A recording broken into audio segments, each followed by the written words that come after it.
Good afternoon, ladies and gentlemen. Welcome back to the Origin Series. It is our fourth and final day of the August edition of the Origin Series. And today we have got two banging best of five grand finals for you. And who better to start it off than myself and Riku. Riku, good week so far. Games today looking spicy. Yeah, I'm pretty sure it's going to be spicy because last time we had our Origin finals, it was such an exciting, full-on BO5s. Curious to see if the trend will seep through, the August edition. Absolutely. Well, to kick things off, we've got a lovely little bit of content for you to look at. Those September finals that everyone has been talking about, that air of mystery surrounding them, that curtain is about to lift. Let's take a look at what some of the players are looking forward to as we get towards the championship. The lands in September is basically our main goal. It's a very important. I think it's going to be very cool. I hope so. And I definitely want to go there.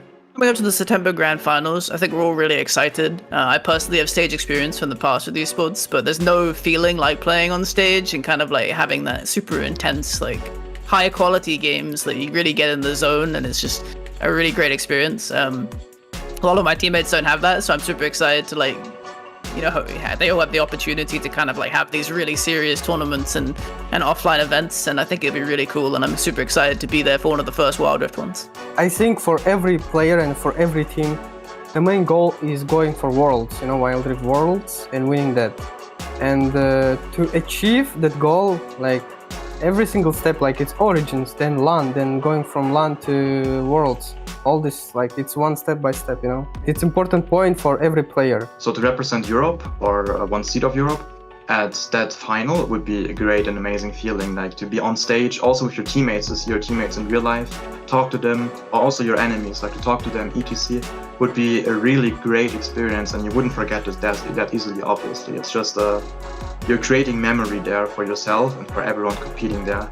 And in the end, obviously, if you are winning it, then it's something you will never ever forget, and you will always think about for weeks, months, maybe even years. So it's a great honor to go there, and I'm really looking forward and happy. This is really good for the competition in general, for the teams as well, just to face each other in a offlane, in a LAN. And I think just for the Wild Rift competitive, it's going to be such a good experience for every player and for every team. Tons for us to talk about later in the show, Riku. The championship that everyone is looking forward to is not too far away. But before we turn our focus to the future, I think we best focus here on the present, because there are some awesome highlights from yesterday's games ahead of these two best of fives that we have got today. Some brilliant games that kicked off, and again, Riku really setting us up for an exciting day today. Yeah, exactly. We had our first BO5 finale, focused a little bit more on the Group C with Cut Esports taking that 3-0 against GK. I mean, they were able to get their revenge, able to still take that championship title, especially they have been constantly top 2 since the beginning, since June rather, and it has been a very, very explosive series, especially like pretty sure they've discovered the weakness of GK last night, just constantly banning out the Xin Zhao and the Ashe. And in Group B as well, we have BK Rog coming up against Bal Esports. And for BK Rog, I believe that was one of those ones where if they won it and got themselves into the final and won the whole thing, they could have snatched the victory away from Na'Vi and taken that second seed spot in Group B to make it into the championships. But sadly, not quite to be the case. Instead, we wind up in a different storyline today, at least here in Group B, where Supermassive Blaze come up against Bal Esports in that first best of five. But another good series yesterday. I think it's the one thing that really carried across all three games that we had yesterday actually was entertainment from start to finish. Yeah, I mean, I feel like when we talk about Group B, it's one of these sporadic groups. I suppose from the June month, there has been, 3 completely different teams following suit from top 2 to top 4. It has been constantly Unicorns of Love, in that championship round, but it's a little bit different. But this, what we're seeing right now is a little bit more towards Group A. We've got Game Lord and Team Queso. It was a pretty explosive match. I feel like the Nami has been constantly prioritized. It's just so paired. It just pairs well with so many 80 carries and so many compositions like what we're seeing right now. We had the real terror as well of Ruiz on the Ari. One of the ones that we were being asked, Scoundrel was saying during that series, are they going to let it through? Are they going to ban it away? Because yes, Ari isn't quite pick ban kind of priority right now, but for a couple of players, Ruiz being one of them, I think he showed us exactly why you should fear him playing on that champion in particular. Keizo netting themselves a spot against No Team, No Talent, which is the second best of 5 that you will see later on today. So as a reminder, 2 best of 5s coming up. Tons to look forward to, Riku. Yeah, we're going to see a repeat of the June finals for Group A, and I'm so excited to see that later on throughout the day. Absolutely. Let's take a look at our schedules to begin with. The brackets. Getting confused in my own mind here. Take a look at how things are shaped up in okay, no. Production, they're going to play with me. They're going to do schedule first because they're the real MVPs. Here is what you've got coming up for you today. Yesterday was GK against Cut in a best of 5. Cut winning that one decisively with a 3-0. We start things off with Supermassive Blaze, the team that seemed to have come from nowhere and knocked out some of the big baddies in this competition, coming up against Bal Esport, who fought their way up through the lower bracket. Ending the day off with No Team, No Talent coming up against Team Keizo. Some really exciting games, and we'll then progress on to taking a look as well at the bracket so you can see that miracle run that we were talking about. We'll start in Group A, but when we get to Group B, it's worth looking at the journey that Supermassive Blaze have had so far. Riku, talk to me about Group A. Yeah, No Team, No Talent still pretty much at the top of the Tippity charts. They're still constantly at the upper bracket, even when we look at their journey back in June. And again, we talked about this. Team Keso is going to face them in the finals later on, and it is a repeat of the July, or rather the June finals that we saw 2 months ago. Absolutely. Take a look then over at Group B, and this is the one that I was excited to see because on that first day coming in, we saw Supermassive coming up against Sangel and thought, looking at the history, Sangel should breeze through this game, but no. 4th game down from the top, Supermassive Blaze 2-0'd them, 2-1 Unicorns of Love, 2-1 Footballist, and did the same to BK Rog, landing themselves in the final. UOL going out in round team to top 3 rows down there in the second round. A surprise and a half, and Na'Vi also not managing to make it past Bal Esport. So the 2 teams that have made it into the championship, UOL and Na'Vi, are not present, which kind of gives you a bit of a worry about what the future may hold if we see Origin Series come around again. Is it going to be a clear-cut UOL Na'Vi victory? I'm not so sure. Yeah, meanwhile, let's take a look at Group C over here. It has been, constantly the fight between Sunlight versus Cut Esports from June to July, but it has been a different story as Team Occupy has knocked down Sunlight into the lower bracket, and the same thing as well from GK. But at the end of the day, it is Cut that reigned supreme yesterday in the BO5 series, 3-0 against GK. I think everyone expected in that group for it to be another best of 5 between Cut and Sunlight as well, because they were like 14 points between them. The winner of the series, or whoever got the further through the competition, was basically guaranteed to take the only spot coming out of Group C, but ultimately it was Cut who walk away the winner. However, let's take a look at some content out of Cold Star from UOL, who are unfortunately no longer in the competition. Look at their thoughts on how things are going so far. In this case, I don't feel that deeply depressed as I was on Monday. The future feels bright now. Everything we've made through the half year and a lot of job been done, a lot of hours and months of playing, it's not in vain, We got to our goal. We are going to the LAN finals. I think that the fact that we won the first and the second Origin series means that we deserve it. We really deserve it, despite our loss in the third one. I think that this loss and the result will, I hope, and I think it will give us strength to come back as a bigger, stronger team in September. I just want to say thanks to all our fans for cheering for us. Even though we didn't get to the finals, I hope everybody cheering for Unicorns. We will come stronger, because what doesn't kill us makes us stronger, and just stand up and keep fighting. I love that statement. What doesn't kill you makes you stronger. Apparently, quite a few teams are able to kill you guys this month, sadly, Cold Star, but they have done enough. They have got that spot at the championship. So as he said, lots to look forward to in September. Riku, though, we've got 2 big games coming up today, like we've mentioned. Supermassive coming up against BK Rog before No Team, No Talent play against Keizo. Quick 2-sentence prediction from you on those 2 games. Okay, full BO5s. Here we go at the first series. I feel like it is going to be Supermassive Blaze's win, though, in a 3-2 fashion. For the next game, I really like Game Lord's performance last month, so I feel like they will take that 3-2 against Team Keso. All right, short and sweet, just the way I like it. However, there's a bit of content for us to take a look at ahead of this first series in Group B. Let's get some thoughts from the players ahead of this best of 5. You can see I'm on red, my face, my hair, It was so exciting game I have had in my life. For Gareth, he does get stunned, but he does not care. What a beautiful offer. We are so happy. We had huge changes in our jungle, our support, mid, ADC. Like, we had so good synergy. Are they gonna end? On to their base. They really want They're gonna the game. So that's why I think we are here because of that. It's all about my team. I don't know what team come from the lower bracket, but we will win. They would just want to end the series ASAP. Wukong, that was too close for We comfort. won such a big opponent. Then I think we can do it again. So the two Turkish team gonna play, and who wins doesn't matter. Like, the Turkish team gonna finish in first place. So we are so happy about that also. I already say everything I want. Now is all left is winning. Hey, Elo dayı. Oh, it's so cute. All the love they get from each other as well. And like they said, it is basically two Turkish teams here playing in this best of 5 grand final. But there is one Australian player that we'll be talking about in just a second. In fact, let's get them up right now. Spec, the only player, the jungler for Bal, who is Australian. Everyone else in this game Turkish. So the rise of the Turkish teams this month, it feels like, Riku. Yeah, right now there's a little bit of mirror between these two teams. I feel like, you got Bambi and Spec on the other side of the spectrum, having a little bit of mirror when it comes to playstyle, serving as the tank for the rest of the squad to set up for their carries in the team. Well, hopefully those carries can do a lot of work. I hear that our draft is ready. So for game 1, let us get into our pick and ban, Riku. Excited to see what bans come out because Akali being that ever-present ban that's come through, the rise of Pantheon so far over the last 3 or 4 days in the jungle. There'll be some spicy picks in this game as well.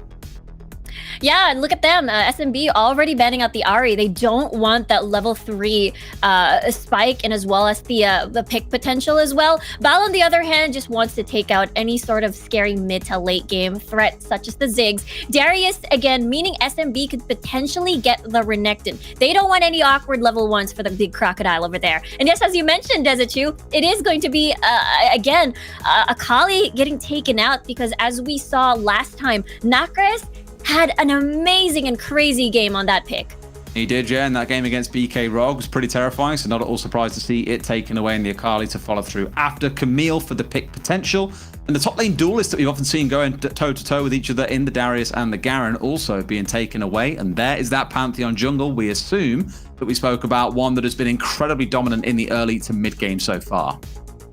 Yeah, they do love those, again, that level 5 presence with the semi-global ult with the Grand Starfall. And in the meantime, Bal decides to take up this double AD carry composition. They will need a Braum. They will need a disengage to, again, make sure that these two carries will be safe. As again, Ferris, pretty low mobile. Gragas, big disengage pick alongside with the Nami. So a lot of AoEs on the board already for SMB. I really want to see Bal potentially walking away with the Gragas, but that got swiped away by Supermassive Blaze. The Janna is okay. My number one fear with that is ultimately there's so many ways to interrupt her ultimate or just get her away from a carry with, say, the Gragas ultimate. So we're going to need to see a lot of shining play on that Janna to really have a massive effect. On the other side, it's going to be that Renekton versus the Fiora in the top side. And finally, we see the carry pick come through for Supermassive Blaze. It's going to be that Kai'Sa. Yeah, Kai'Sa is going to be that late game insurance, and SMB is just going to try and propel and see if they can assemble this 4-1 setup with a Fiora. Meanwhile, Wukong, the last pick coming from Bal. So a lot of these 5v5s on the board for their composition. Game 1's ready then. Let's get into it. Onto the Rift to see how things start shaking down. As a reminder, again, this is a best of 5. There is nothing really to claim for winning it except higher get standings up the table, more money, more points that you build into. But unfortunately, neither of these two teams can make it into the top 2 to make it to the championship next month. With that, looking at the movements in the map right now, again, for SMB, level 3 could potentially be strong, Lonely with a Gragas, and as well as Pantheon with a stun. So Rift Scuttler fights could potentially be seen in this game. But look at this though, SMB, they're sneaking around. They do want a potential steal. They have a pretty strong level 1 here, Bubble and a stun. I mean, they're going to land it all as well. There's enough damage to come through to actually nuke him out there. One more hit will be enough, and there it is, stolen away. This is why we speak about that cover being required. If it didn't go well for Bambi there, if he didn't get that buff, that could have been catastrophic for his early game, but they make it work, and now it's Spec who's on the back foot. Yeah, that's going to be awkward. That's going to slow down Specs clear for sure. Able to sort of not take control of the early Scuttler presence. And now we get to see Bambi for sure going to move towards his red buff, making sure that Bal will not get the opportunity to potentially exchange buffs. Are they still going at it? Poor Spec. I mean, I think he's expecting to find him here somewhere. We'll realize that he's already cleared this out, but I think the buff might still be in place in this case. So may find himself with none, is going to try and invade, but my worry is he's level 2 here. If there's any kind of ward down, of which there currently isn't, he'd be in trouble. Instead, turning his attention in towards the crab. I'd be terrified if this turns into a 4-buff scenario against the Wukong. Yeah, it's a little bit awkward. Spec had to go all around Nacris. Oh, no way does he die here. No way does he go down again. Smites out onto the crab, has the flash away if he wants it. But in this spot, needs to get away and can't do it. This is a terrible early game for the Wukong as it's all falling apart. Again, great team play coming out of Supermassive Blaze. That Pantheon running the field right now. He's just level 3 and more kills? God. Oh, dear.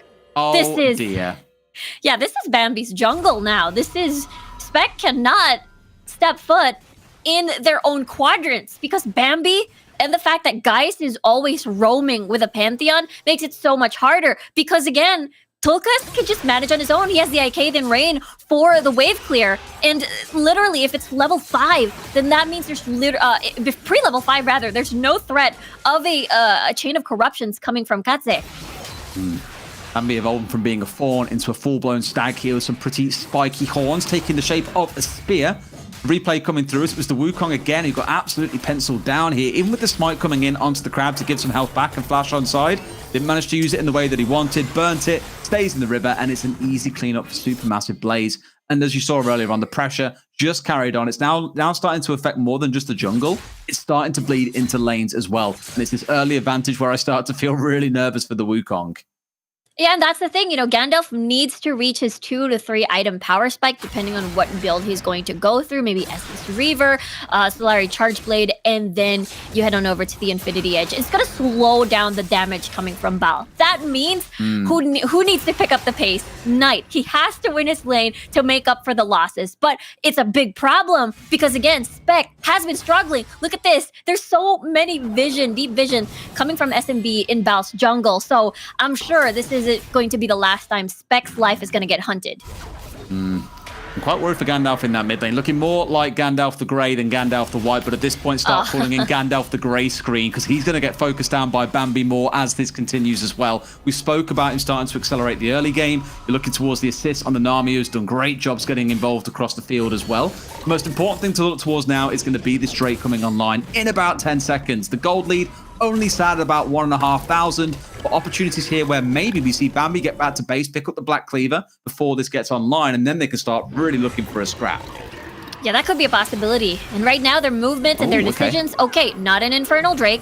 That's just an Ocean Drake. We're just going to get this, open up the map, maybe open the opportunity of using the Grand Starfall to get a tower dive, either in the mid lane or, as we see Nacris, just trying to buy some time for the rest of SMB. They get the Rift Herald, then head straight to the Dragon. And here they go as well. Oh, straight across the whole team. Burns for only a couple, mind you, but they've knocked down the ones they want. It's the Wukong as the focus. In goes the package, but he's alone in the back line. Gandalf back out to safety, but the damage appears to be there for the side of Bal. They have found themselves a couple of kills back with nothing coming in response for the side of Supermassive. Double knocker coming in, away they will escape. Supermassive managing to stem the bleeding somewhat, but it's a triple kill coming out for Bal. Yeah, that's a really nice kill for Gandalf. Double kill for them to equalize their losses in the early game. And they even get an Ocean Drake to boot. Of course, they'll definitely, for SMB, it's a bit awkward. Again, for the Grand Starfall, they would want to get a pick off first before committing 100% into that fight. And we didn't get to see that happen, and they went straight for it. The rest of the carries coming from Bal were pretty much safe in that scenario. And they try and really suppress the early advantage here as well. Herald, which they did prioritize, coming out into the bottom tower. Let's not forget that did result in 3 kills coming back the other way, trying to see what they can find here, but it's a 3 versus 2. I imagine Bambi and co want to go too deep. Almost killing Spec there with the empowered spear coming through, but not quite enough to finish him off as on the top side. They've had 2 towers on the go. The top one in the top lane, the first to fall, re-extending that gold lead up to about 2k. Yeah, I really like what they did there. They pressured 2 lanes at the same time. Bal forced to focus more on the Rift Herald, but it is still SMB getting that First Blood Tower, getting them that gold advantage. Let's take a look at that replay again. Really nice Grand Starfall, but the Starfall was towards the tank. It was towards the Wukong. It's not something that he used to attack the backline. So I think that is the reason why they didn't get Gandalf, they didn't get to get Katse at least in that fight, and basically all the carries from Bal were the ones that survived and got a lot of backline safety, and that's a double kill. And of course, the Corki will definitely welcome that. It's kind of the panic point of where they focused pretty much exclusively on the Wukong with 2 ultimates, right? Grand Starfall connecting onto him and his clone, the same with the Nami Tidal Wave coming through. They're their 2 big kind of engagements in these fights before the Gragas arrived about 3 seconds later. Did get the ult down, disperse the team, but he's a full tank. He's not really there to be the damage threat for them, so not enough really coming out of Toolcast just yet in the game. Has got the items online to make sure he gets at least a first empowered ability. But you need a bit more than that, I feel, when you're coming up against the double carry of the Varus and the Corki. Let's keep a close eye on how the next fight breaks down. As it stands, again, about a 1.5k gold lead to Supermassive. They've had the control in the early game, but Bal are keeping up. Yeah, the pressure will definitely fall on towards Bambi to use, again, the Grand Starfall to create opportunities, maybe a tower dive, and reach the backline and get Kadze. Kadze will definitely be the most vulnerable target because, again, very low mobility, and that's why they have Gariban, right? They do have a lot of peel, and I think that could be the biggest struggle in the upcoming fights. And for SMB, they'll definitely have a hard time, but good thing they have Tolkas here on the Kaisa that will serve as their late game carry. And with that said, we'll see if the 4-1 setup will be available for SMB as well, especially if Nokris gets ahead. Yeah, I mean, the Fury is your kind of late game insurance policy along with the Kaiser, I feel like, right? Because Gragas is going to be full tank. The Pantheon will fall off the longer the game goes on.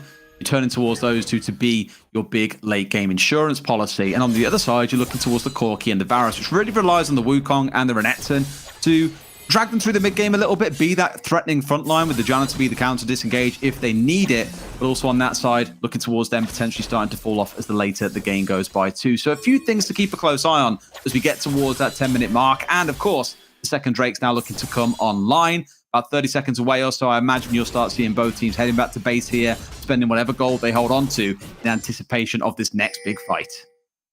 Yeah, looking at the pickups for the next big fight, it is still, the Manamune, not yet fully stacked, but Cyrilda is getting picked up for Katse. I keep talking about this. It feels like you have an Ashe in your squad when you do pick this up, especially as Varus. So this means it's much easier. You provide utility, you provide slows, which also means that you can easily land the Chain of Corruptions for setups for the rest of the squad. Once you set that up, then you get the AoEs with the rockets. And now just a little bit of an exchange and poke coming from Nokris against Knight on top.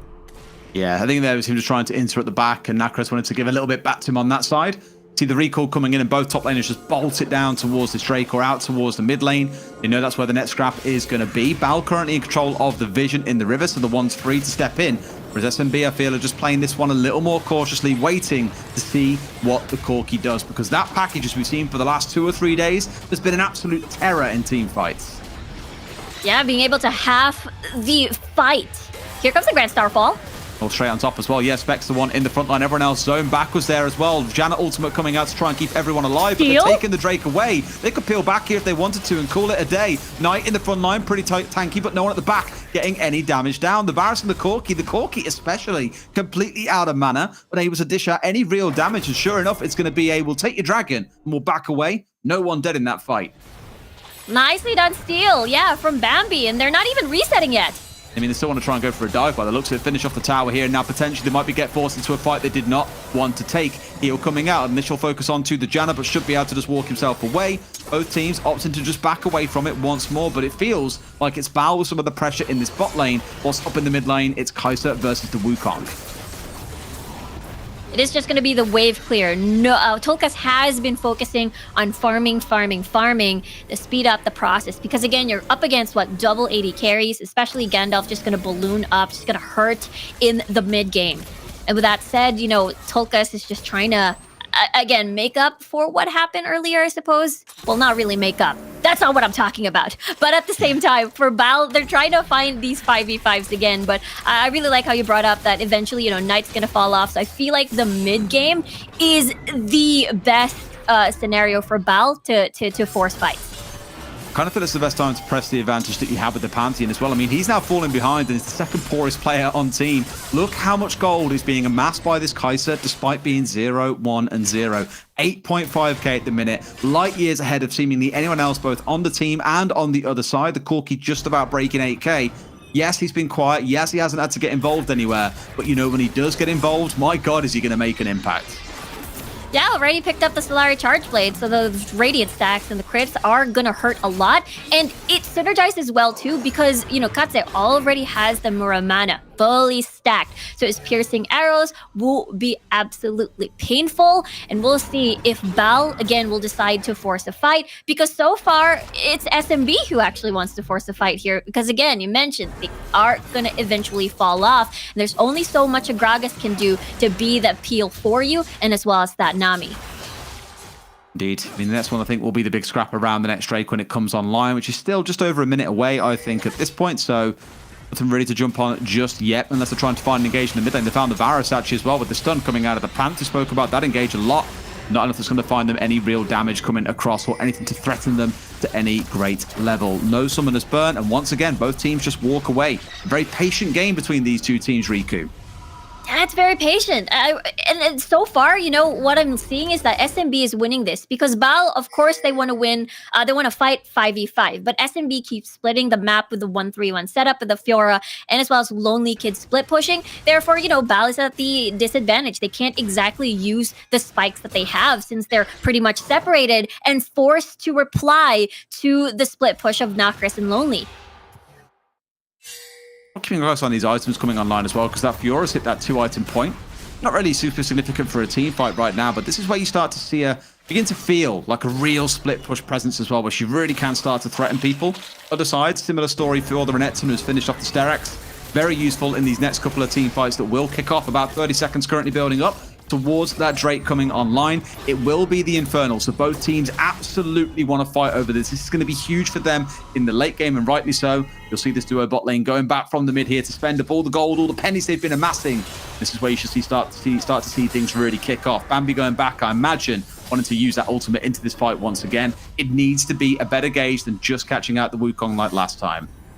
Yeah, this is a very key moment for them. It is Bambi going to be the only one that can reach the back line against Gandalf, against Katse. We'll have to see if they're able to execute that in comparison to what we've seen in the first Dragon fight. And here we go. Infernal Drake, vision-wise, there's not a lot going on, but Bal seems to be first on the case in this area. And they've got the control again, right? Vision maybe not so much because of the fact the Crab is on. They're starting to get some down, sweeping out whatever they can. The Crab about to expire as well, so only really going to help the side of SMB for so long. Bottom side, there's a little bit of a skirmish going on between the Gragas and the Renekton. Neither side looking dangerously low right now, in fact, barely at all. And this is where you'll see them start to move up again. Positional advantage with Bal, but in comes the ult from the Pant into the shallow line as well. Great engage coming in. The ult at the Gragas, that's what you're looking for. The defensive package being used by Gandalf to try and escape this one. But this is a wipeout for SMB, walking their way through. The GA being popped out, but this is where you're seeing the power of that farmed up Kai'Sa. They can't quite get the finish off, and they've got a few low members themselves. What? Oh, the double flash coming out. Guys gets hit, but doesn't drop. It's not the same story for Bambi, and the two carries alive for the side of Bal, kiting their way backwards, yet still dealing damage. Good kiting, and no one really walking away a definitive winner, even though SMB did get 2 kills, while Bal only found 1.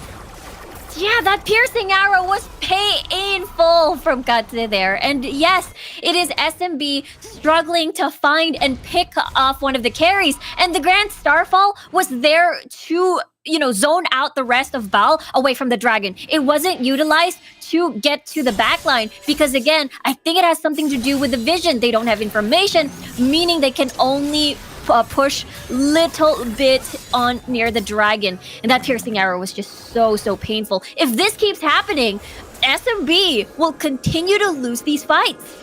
This Corki being saved as well by the package, admittedly, got ulted back towards the SMB team, so we're sat in no man's land, truly screwed in the backline of SMB. Just packages over a couple of walls immediately to safety. And for SMB, you saw that chase game not working in their favor. They were having to run their way through the jungle, around a couple of windy walls. It was never going to be super ideal for them, but worked out perfectly for the side of Bal, with the E coming out from the Varus, doing enough to slow them down on the chase through. But again, we're squaring up for this Drake. Ultimates are back online. Bambi, I really wanted to go a bit deeper with these ultimates and try and connect onto the carries, but it's not happening. In they come. Varus taking it away, but they're straight into the backline. Solka, weird little plunges in the backline, but still comes out to start doing a little bit of damage. Trying to do what he can. Nakras is in the backline as well, but can't do enough. There we go. The carry's just a little bit too strong, but in come SMB. The cavalry has arrived. They close down 2. They kill the mid lane. They kill the jungle. They kill the support. A much better, more decisive fight for Supermassive Blaze. Exactly, that's the way to go. Grand Starfall into Gandalf. That is the perfect setup that SMB has been waiting for. And just as you mentioned, jungle gone, support, and one of the 80 carries. That means it is going to be an easy Baron for SMB to take.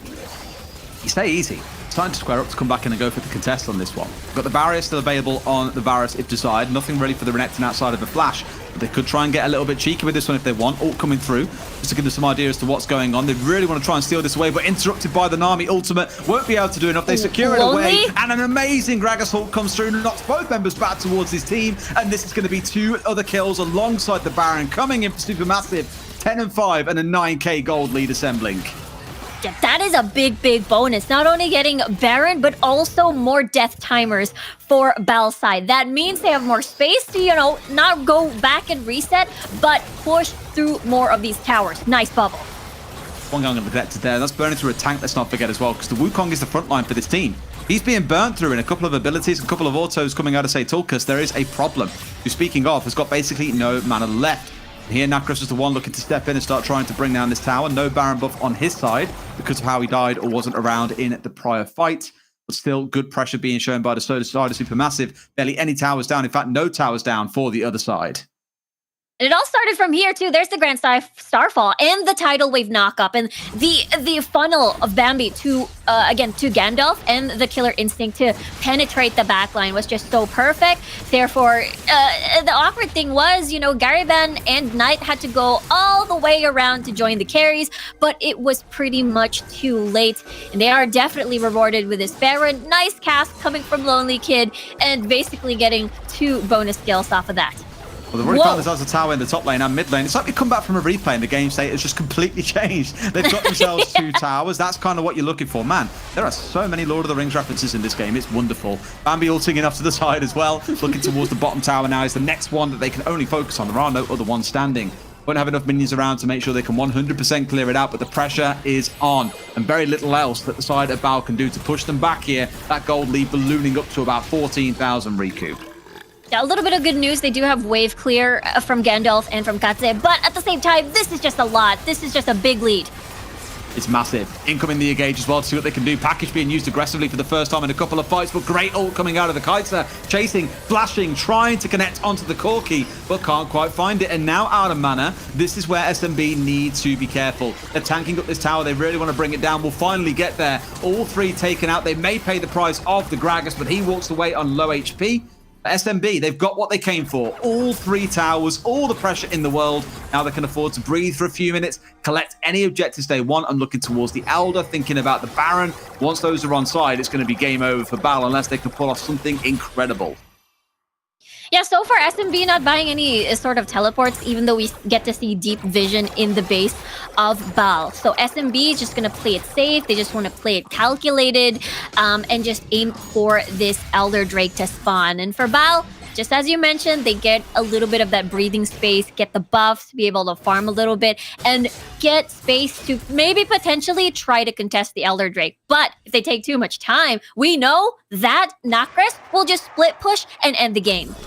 That's the big concern, right? I mean, look, top wave's pushing in, bottom wave's being pushed into. They're almost sat in a 1-3-1. Awkward to see a tank Gragas up there by himself doing that work, by the way. But one, you're not going to complain about all too much. The sideways going in mean that the defenders do need to be careful here and be ready to pull back. So much so that it sits as Tulkas can just basically solo this Drake. He ulted onto the Drake because why the hell not?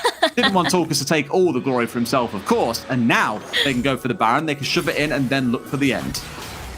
Yeah, it was just a smite secure coming from Bambi there. I thought it was going to be used to just scare Gandalf once more in the mid lane since he was a little bit pushed forward. But this is lonely. Split pushing. Uh-oh. Spec. Uh-oh. Yeah, I mean, the engage. Look at the damage going on Spec as well. The ult coming out. Doesn't have the decoy to burn through here as well. Melted through their front line. The Janna flashing away. Not the best ult use in the world, but they're just going to charge their way through. Nakras has hit the late game and is melted through a couple. Almost goes down, but they should find themselves yet another finish off here. Gandalf in no man's land. The stun a little bit early, but it doesn't matter. A killing spree for Tulkas. A game one being won by Supermassive Blaze in emphatic fashion. What a finish. They struggled a little bit in the early game with the 2 dragon fights, but at the end of the day, they found their target. Bambi was able to grant Starfall into the backline, able to find Gandalf, and after that, it has been a balloon of 8k gold lead into the Baron.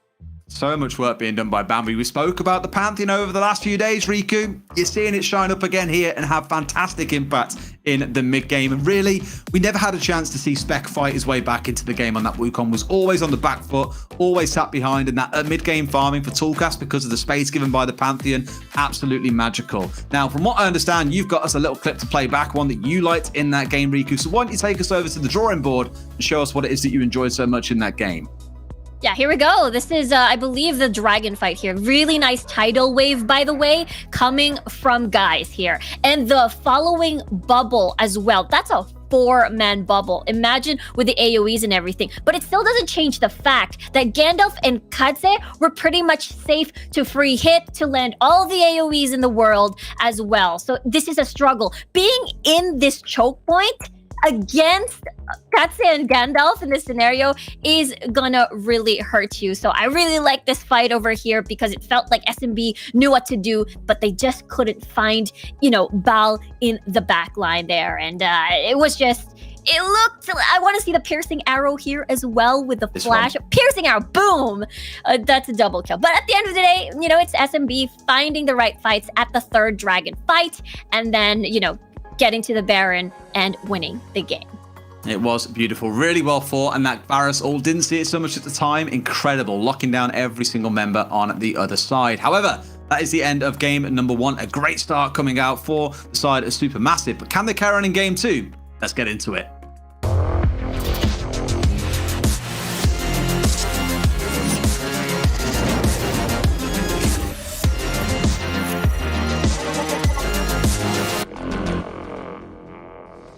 Game 2 then, Riku. Same team, same lineup you saw not too long ago. Supermassive Blaze with a pretty dominant first game, although it wasn't without moments of worry, where Bal did manage to take one 3-0 team fight in the early game. But speaking of the draft though, Riku, anything that you feel needs to change here?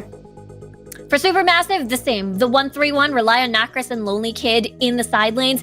And for Bal, more, we'll have to see if they decide to go back into the drawing board. Maybe 5v5s, perhaps, considering that is their strength that we saw. Maybe Katze on the Kaisa, maybe. Maybe bring back the Diana from for Gandalf.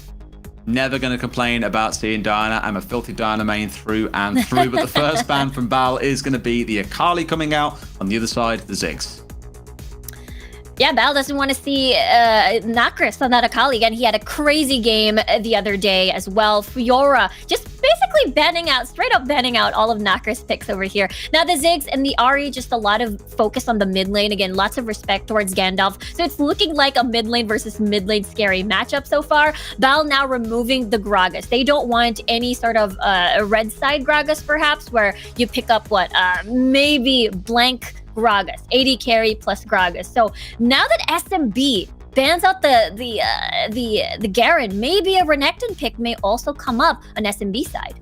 Maybe a Darius, that was banned away in the previous game as well, as there is an option if they so choose, but the Camille that was also banned away has been denied. That Fiora of Nakra is clearly a little bit too much for them. Supermassive again, jumping straight onto that Pantheon. Keep on speaking about this champion right now, seems incredibly oppressive in the early game jungle. Other side, the Camille and the Fiora coming through, so again, leaning in towards that Corki that did do good work, and there's that Darius that I thought we might see. Well, that means that SMB will think a little bit twice on getting the Renekton as I was finishing my sentence. But the only weak thing is the level 1. After that, if the Renekton survives, it's pretty much stabilized. Now the Kai'Sa getting picked up because it's just so easy to follow up with the Grand Starfall into the tidal wave. You just penetrate straight to the back line, and I feel like this has been SMB's winning formula. Curious to see what Nacris will pick up as Bal decides to pick up this Twisted Fate and the Braum for that disengage. All right, I quite like it. I mean, the global play, always a big fan. The catch potential with something like a Camille is going to be unbelievable if they manage to shape things up well. The fact that they can just descend into the top lane and basically guarantee that Darius a kill, or even in the bot lane with the Braum, lots of kill potential. I like that we've got some kind of pressure coming out in the early to mid game because that was missing at points. Game is ready though, Riku. Let's get into it. What is it that you are looking forward to most between these two teams in this game? For Supermassive, I am looking forward to seeing again the Grand Starfall going to Katse or Gandalf. But the thing is, it's not a Janna this time around. It is up against a Braum who will be able to punish you so easily with the passive stacks, with the Winter's Bite, with basically everything. Braum is basically built up against Lonely Kid and Bambi as well. And especially Tulkas. If Tulkas decides to aggressively go for a killer instinct, you may get greeted by a stun. So the 131 is available for Bal as well. We see Knight possibly in Spec split pushing the side lanes, but earlier on, level 5, Gandalf, we are going to be expecting top side visits perhaps, and even tower dives against Lonely Kid. This could be such an aggressive top lane as well. Thinking back to League PC, Darius versus Renekton, it's a real brawl of the off tanks, and that's what I'm expecting it to turn into. Of course, we'll see that requires some jungler intervention before it gets much bigger, but already at the early level, the grab starting things off at level 2, looking to do something, and now it's Bambi off to the side. That sweeper going away, but well warded coming out from Knight. Just knows Bambi, knows that aggression that we saw in game 1, knows how to prevent it, or at least deter it for now. Yeah, level 3 is incredibly strong for both Bambi and Lonely Kid. So Knight will have to play a little conservatively for now. When level 5 comes, though, that means Spec can assist. Oh, they've stayed at the stuns there. He can flash away in time if he wants to. He's got his own flash, has the barrier, and he will get away just fine. I can't help but feel if SMB there had layered their stuns a little bit better, that could have been a kill. Yeah, that definitely could have been a kill. Knight, though, has spent all of his summoner spells, so I feel like Lonely Kid and Bambi will still stick around, like what they're doing right now. Yeah, well, I mean, why wouldn't you bully him? He's stuck in the tower. He's a juggernaut. He can't go anywhere, and stunned up he shall be. First blood going the way of the Renekton. That is yet again an awesome early game impact coming out of the jungler from Supermassive Blaze. Yeah, really nicely done. They want to get this this Renekton ahead to be that big bully in the mid game. Now Gandalf is going to try and find Bambi, though, just trying to slow down to buy some time for Spec to arrive and take this Rift Scuttler. I kind of feel like it's 2 for 1 in the top lane as well, that you're easing the Renekton up into what is normally quite a difficult matchup against the Darius, but also getting yourself snowballing at the same time. And the best thing for Bambi, still got that flash on side, and here is that replay of the tower dive, Riku. It is the Apprehend being used, the Lonely Kid getting that tower aggro, but Bambi was still pretty much very healthy, and Lonely Kid was able to escape a 1-for-1 trade as well. It was pretty close, but it was still clean coming from SMB. Got the supports both playing around the mid lane here as well, having roamed up, leaving their marksman down in the bot lane to do what they do best, which is sit and farm until 15 minutes and then come and melt some faces. At least that's what Tulkas would have you think, given the previous game. It was about that 15-minute mark when he rocked up with a 1,500 gold lead over some of the enemy carries and absolutely decimated them in fight. At least for now, things peaceful down, because you know in about 60 seconds time that Drake is coming online. You're going to have the Herald coming online. That is where the focus is going to be. Really keen to see a Supermassive Blaze say forget about the Drake for now. Our attention instead is going to be solely on getting that Herald because we want the early tower pressure.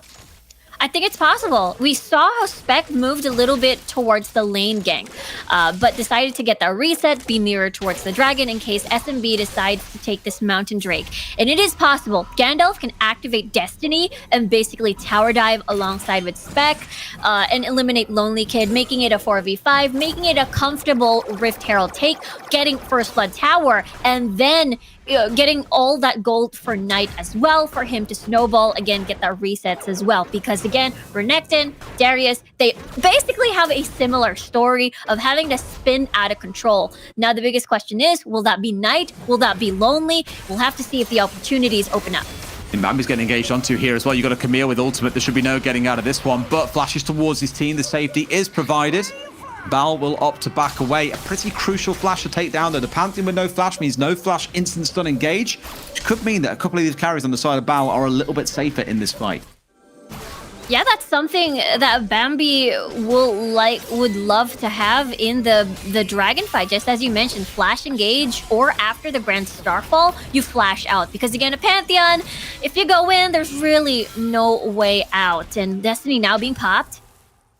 Where it goes is the big question. Or towards the top Rift side, Herald. apparently. Just to contest and stop this being done, I think, more than anything else. They're not really looking to take it away themselves just yet. Sort of torn between, do we go for the Drake or do we go for the Herald? We're not really too sure. SMB aren't quite sure where they need to match, but just like in the previous game, they're happy to be passive and play back a little bit, but without the Grand Starfall coming in from Bambi, they can't really stand up to contest this, especially when that package is online on the other side. They immediately run down towards bottom river to try and get this Drake down, but something tells me with the side of Bal chasing them down, this isn't going to be as simple as they would like. They acknowledge as much and just say, look, forget about it. It's not worth us getting our house cleaned out this early on. Yeah, it's a really good call. The fact that Lonely Kid was way on top side. I mean, Nakres gets ulted out as well. Can't on the other side of it, the tidal wave coming across, not quite connecting anywhere. Tulkas going pretty deep. He's in the front line. That's no place for a carry. He understands that and flashes away. But this has been the clean that they were looking for. Bal, they were just waiting for Supermassive to take a bite. And my God, did they try and chew him down.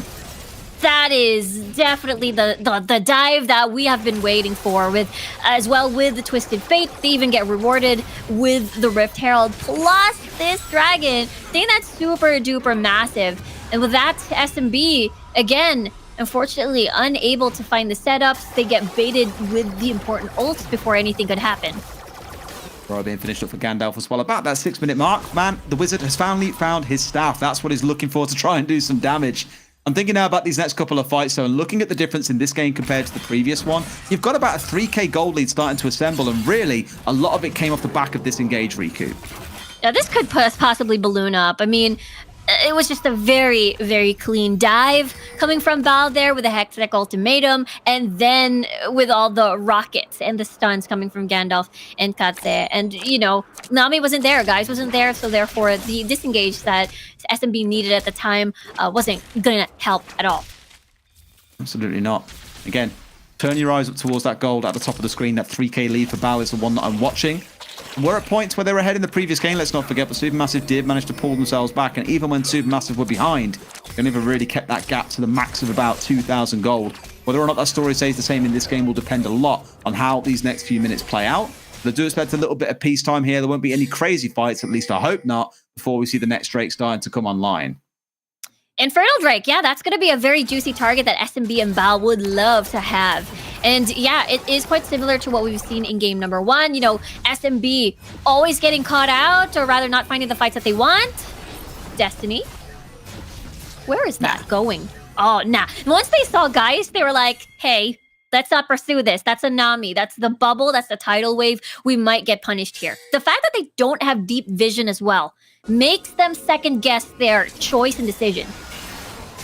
And I think really in a way, if you see the solo crop there, you think, all right, sure, there's a new pair of slippers there. Look, we're in a 3 versus 1. One of us has to go without. Speaking of, the engagement to the clock is now coming, and they definitely want that crocodile bag. In comes the Grand Starfall on top, and enough to keep him alive. No, the Ignite ticking through and bringing him down. Garabin walking away as well on a slither of HP, but it's still the kill that Bal came in looking for. That again accelerates their lead now up to about 4,000 gold. Yeah, that felt like a 1v1 in the bot lane, though. A little bit close. But I want to get back on my point at the top side. It felt like SMB wanted a bait. I mean, still want to try and go for something here as well. Shockwave coming out into a bubble. Great CC chain coming out against Spec, who has no way of walking out of that one alive. Knight left without a friend in the top lane. Bal wanting to engage another fight. Got a little bit greedy, I suppose. Spec didn't have any ult there, so they couldn't lock anyone down. And Nakres was pretty much nearby. Got the shockwave and is able to punish Bal, being a little bit too forward there. And with that, I feel like it's now equalized-ish. It is just, what, a 2k gold lead in favor of Bal here. Let's take a look at that again. Hextech ultimatum. This is a really interesting bait coming from SMB here. They knew that Bambi and Nakres was just on their way back, but the damage was just too much, and I feel like they didn't anticipate it. And with, oh, it was Spec. that engaged on this fight. But Nacris was just nearby. It was an easy shockwave with just putting the ball on to Bambi after the stun. I want to give a shout out to guys as well in both of those clips you just saw phenomenal bubbles coming through the chain onto the Camille in top lane. And then the prior fight to that was the double bubble that really helped try and keep the Renekton alive, although ultimately didn't do them any damn favor. Either way, Nacris finding himself a little bit overextended and burnt out here. Gandalf and Knight, the ones walking away, the benefactors. Yeah, Nacris just wanted to get First Blood Tower, maybe, but of course there is that threat of Gandalf just being able to get that teleport from the Destiny here. And we'll see. Well, not First Blood Tower, because the mid lane is already down, by the way. And I mean, trying to get another tower down, rather. We'll see 16 seconds. What is wrong with me today? 16 seconds on the clock before the Baron spawns. But of course, the important thing is the Infernal Drake. And again, no, it's Bal in control. Surely the ult comes in. Grand Starfall across as much of the team as possible. Most of them sidestepping in. They want to burn the hell out of this Pantheon. He's in no man's land. Does he go for the smite? Does he steal it? No, he doesn't. No. It's the Corki that takes it away. Smited down to about 9 HP there, I think. Ever so slightly short. And now that Bambi's off the board, they can turn their attention towards Baron if they feel brave. Yeah, 19 seconds on the clock for Bambi to respawn. And I feel like with this chase, it could possibly be a long take. So Bal decided not to risk it and just go for another tower down. It's going to be a 4v5 situation. We'll see if SMB decides to fight this. They want to force something because they know they've got the numbers advantage and there's not really any risk of Bambi being involved just yet. He has now respawned as well, and sure enough, SMB are backing away. Trying to play it a little more passively here. Don't want to get sucked into a hyper-aggressive engage too early on. But that deficit has now grown to 5,500 gold. Bal finding the opportunities to catch out these members of SMB and accelerate their lead ever further forward. It is definitely possible with how much control that they have. Again, Val has been doing a great job maneuvering around the engages coming from Bambi. And for SMB, they want to get the perfect setup. They want, what, the Tidal Wave, the Killer Instinct, and as well as the Grand Starfall to find Katse. He is the biggest member of Val. 300 already has the Solari Charge Blade in his back. And meanwhile, the Cannon Minion doing a lot of work here with just 100 HP on this one. Should be enough to finish it off as well. One more shot, maybe two. Oh, you're kidding me. The next wave. The next wave's gonna do it, maybe. Next wave should get it, and that's of course the Camille goes sprinting up to save the tower. God knows. But you were right. I did want to touch on the gold diff. A 1,500 gold lead in the mid and a 2k gold in the marksman position. That is absolutely huge. Elsewhere, not huge differences in gold, but they're not the positions that matter. It is all about these damage-based positions. You can already see at this point, like you say, the Corki heading in towards that third item already, whilst on the other side, Kai's still only really sat at the one. Gandalf. Running in one catch coming in. Grand Starfall coming in on top for a bit of support, but maybe in no man's land here. Bambi might be in a spot of bother. Does he have flash? Yes, he does. Gets himself away to safety. But again, another counter engage. It doesn't work out. And oh my God, you've gone straight into a Corki. That's not the man you want to sit in the front line of. They're tanking the tower. They're going for the dive. It's a triple kill for Katse. He's going to be absolutely huge on his next back. And I do wonder, are we going to see any potential fight back for Supermassive Blaze? Because I simply don't see it in this game, Riku. It's really difficult. Katse is just massive. He is unstoppable right now. And the fact that, again, the Braum is always by his side. It all started here with Gandalf getting that gold card onto Tulkas. Therefore, every single summoner spell is down. This is a fight that they're not prepared for. SMB cannot fight this back. The fact that Katse comes from the side, and he's just massive. The Solari Charge Blade Essence Reaver is just already enough. What more once he comes back into that third item, Infinity Edge, which will be soon. Burning through them. Doesn't matter if it's a Braum with the shield up, they'll still sit there and happily gattle away through the shield. You are right, look at it now. 12,500 gold. No one else on the other team really approaching 10k anytime soon. He goes back and spends. He is going to be huge come the next main objective fight. The good news... Oh. Don't lonely, kid. Don't be so lonely. That's up to your name. Have no friends. Leave the social environment you find yourself in. Walks away alive, but with the ultimate being burnt out. Didn't have barrier, didn't have flash. It's still not a great outcome for Supermassive Blaze. Yeah, they don't have space to work with at the moment. They still have to wait for Bal to start the Baron, perhaps, and make sure that they stay alive as fives. And I think the good news so far for SMB is that Katse is the only Fed member of the team. If they kill him, they have a better chance to survive and even win a fight. And they do have the tools to do so. Bambi, with the stuns for the Grand Starfall again, penetrating the back line. Basically, it's a fight here. Knight wants this. He's like, yeah, you want to fight? I'm more than happy to do so. His E is down for the Pantheon. He's been melted out.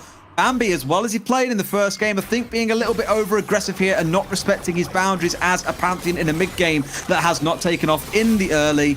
And now it should be a free Baron coming in for the side of Bao. Great bubble again coming out of guys into a combo, but Gandalf can just flash away and keep himself alive. Now it's down to Guardian, it's down to Knight. What can they do? Away goes the Baron, and now it's about turning this into a fight. Another amazing bubble. Guys has been landing them all game long, but sadly, you can only bubble so many times here to give your team an advantage. Everyone else is low on the other side. Should still be the kill coming through. Yet another triple kill for the Corki of Katse.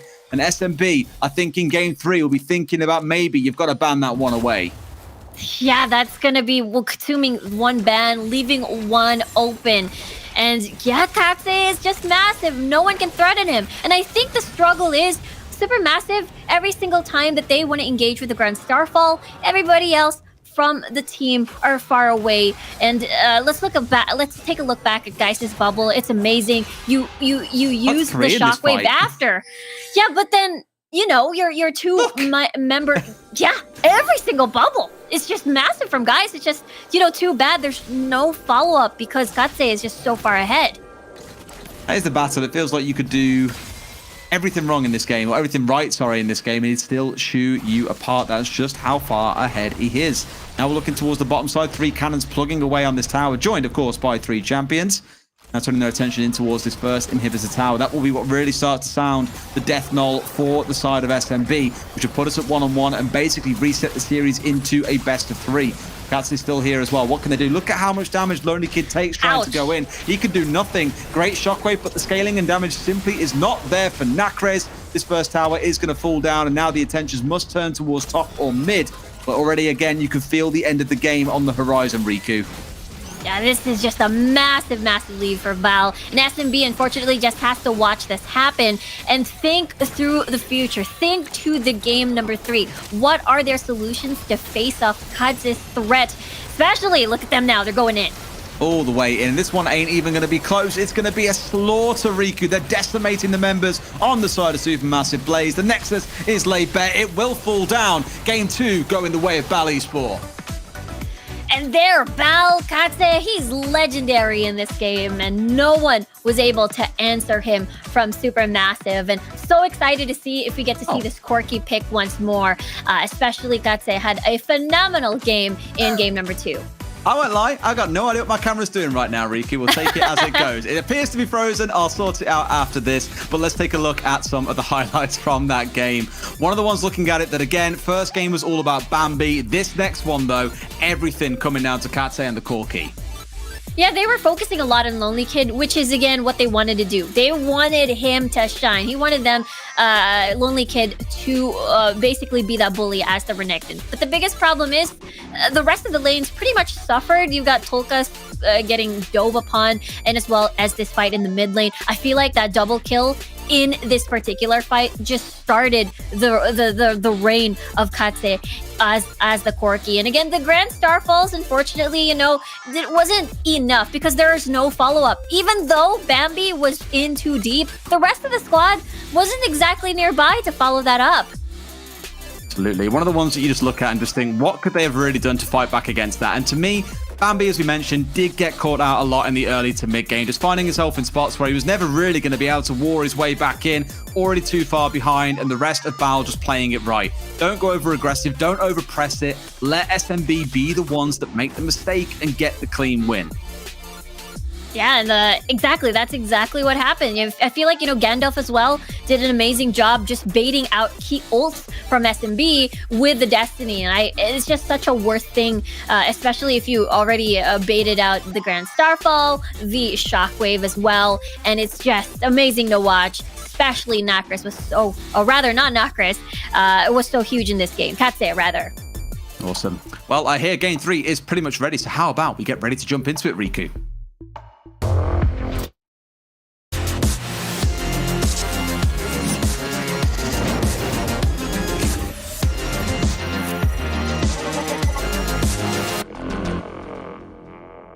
Back once again, Riku and the Shadow Man, Desertu himself, ready for game number 3. SMB coming up against Bal. in case you've missed these first two games, you've missed quite a spectacle. Bambi running away with the first game. Katse in game number 2 on the Corki, an absolute terror. Now the attention turns, of course, towards this pick and ban phase. What changes will we see? Will Katse get banned away? That's the question that I am excited to see. So let's get straight into pick and ban, Riku. I feel like the Pantheon is starting to lose its magic here. And I love the combination though. Nami tidal wave for the rest of your team to follow up with a Grand Starfall. But at that point, it feels like it was messy in the execution for game number 2. Now we're looking at similar bans so far. Bell and SMB just focusing on the mid lane, focusing on Gandalf and focusing on Nacris as well. And now the Darius, I think this is such a big respect ban for sure against Knight. So now we won't get to see, Lonely Kid struggle a little bit unless Bell decides to fall back into that Garen pickup. And now there you see it. There we have it, as we see Katsu's killer pick in game number 2 getting banned out. Also the Camille on the other side too taken away, so quite a jumble of the bans. Clearly some threats in that prior game, but look at what made its way through. The Ziggs that has had nerf after nerf after nerf, yet is still a contested pick in the pick and ban, more often than not drawing a ban, finally makes its way through, and SMB will pick that one up. Yeah, it's just really good. You're able to basically propel the game, accelerate the game with fast tower takes, and as well as having a very strong mid to late game with just a lot of bombs that are incredibly painful. Now SMB going through a different route. They're getting this Lulu. They're getting this Xin Zhao, meaning we could possibly see an Ashe coming in. It's basically similar to what we saw back in the GK composition yesterday for Val, Twisted Fate once more. For Gandalf over here, it has been the semi-global ults, as a Nami could possibly finish this draft for Bal. I don't hate it. I like on the side of SMB that we've got quite a bit of protection. The Wild Growth, the Polymorph, the Xayah Featherstorm, the Xin Zhao knockback. A lot of tools to deal with the Pantheon if they're worried about the global presence or pressure into the late game. But on the other side, it's the Olaf coming out. We've seen that picked up a couple of times in the top lane and just rampage its way through enemy teams. Straight into the back line, the focus on the Ziggs or on the Xayah. They're going to need it here to get onto these two pretty elusive carries, should we say, Riku?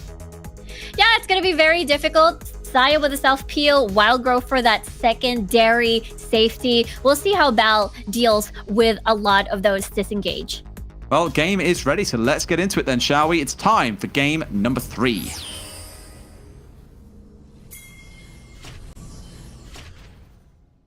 And there we go. With the composition that we're seeing right now, big semi-global ults on the side of Bal. You got Knight, Gandalf with big level 5s.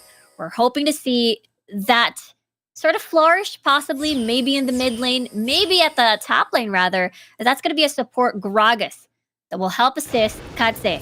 Get that pylon, get that explosive cast to dismantle the formation of SMB. We're going to be seeing big, strong level 5s and potentially a snowball coming in from Bal. SMB though, we'll see with this 1-3-1 setup, Bambi of course, and as well as Lonely Kid with the split push, and very scary 3-man with a lot of range with Nacris here on the Ziggs, and the disengage if things get a little bit too sticky with that Wild Growth on the Lulu.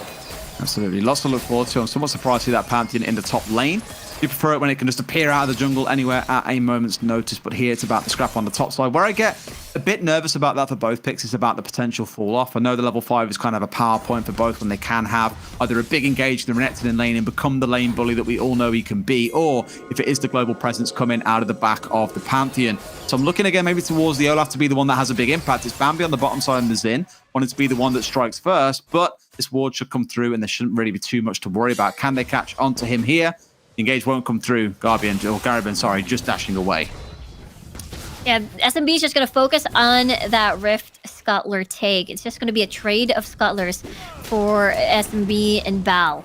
And yeah, when we look at Bal's composition, usually when we see an Olaf, we usually see it paired with a Seraphine or a Lulu maybe, or an Orianna. Something that can help the rest of the team to catch up to spec when Ragnarok is activated. But everybody else pretty much has some air quote big map gap closer, I suppose, with Gandalf for the Destiny, Knight with the Grand Starfall, and the Killer Instinct from Kadze. The only person that may have a hard time sort of catching up is Gariban here on this Gragas. Keep a close eye and see how things evolve in that area. Yep, top side again is the one I'm really excited to see evolve, but as of now, nothing too explosive up there. But as they start approaching that level 5 point, that's where we can start getting pretty excited about things. I'm looking towards the mid lane as well. I mean, Ziggs, we haven't really seen play so much in competitive play for the longest time because, again, always banned away despite the continuous successive nerfs. What's your take? Have you seen it much out there in SEA, or has it been banned away often there and never really seen the light of day either?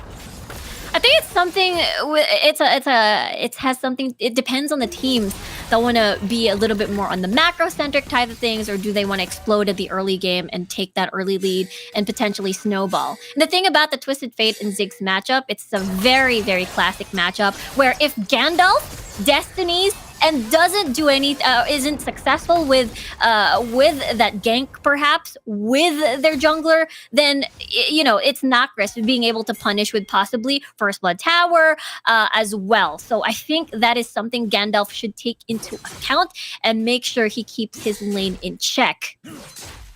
Alrighty. Oh, Bal, sorry, I always say Bal whenever I see the name just pop up. It's Spec, sorry. The Aussie in the game, the one in the Turkish battlefield, it feels like, squaring off to the right-hand side here, hoping to go for a dive onto Lonely Kid. They have the option available, and in comes the dive. Destiny. There is a bit of support, but the Ziggs is here as well. This could go horribly wrong. The ult coming in, but can they turn it all the way through? The Olaf going dangerously low, but not enough to get finished out. Knight forced to flash away, chased down by that bouncing bomb, but not going to be enough to kill him either. 2 members on the side of Bal, walking away with about 100 HP.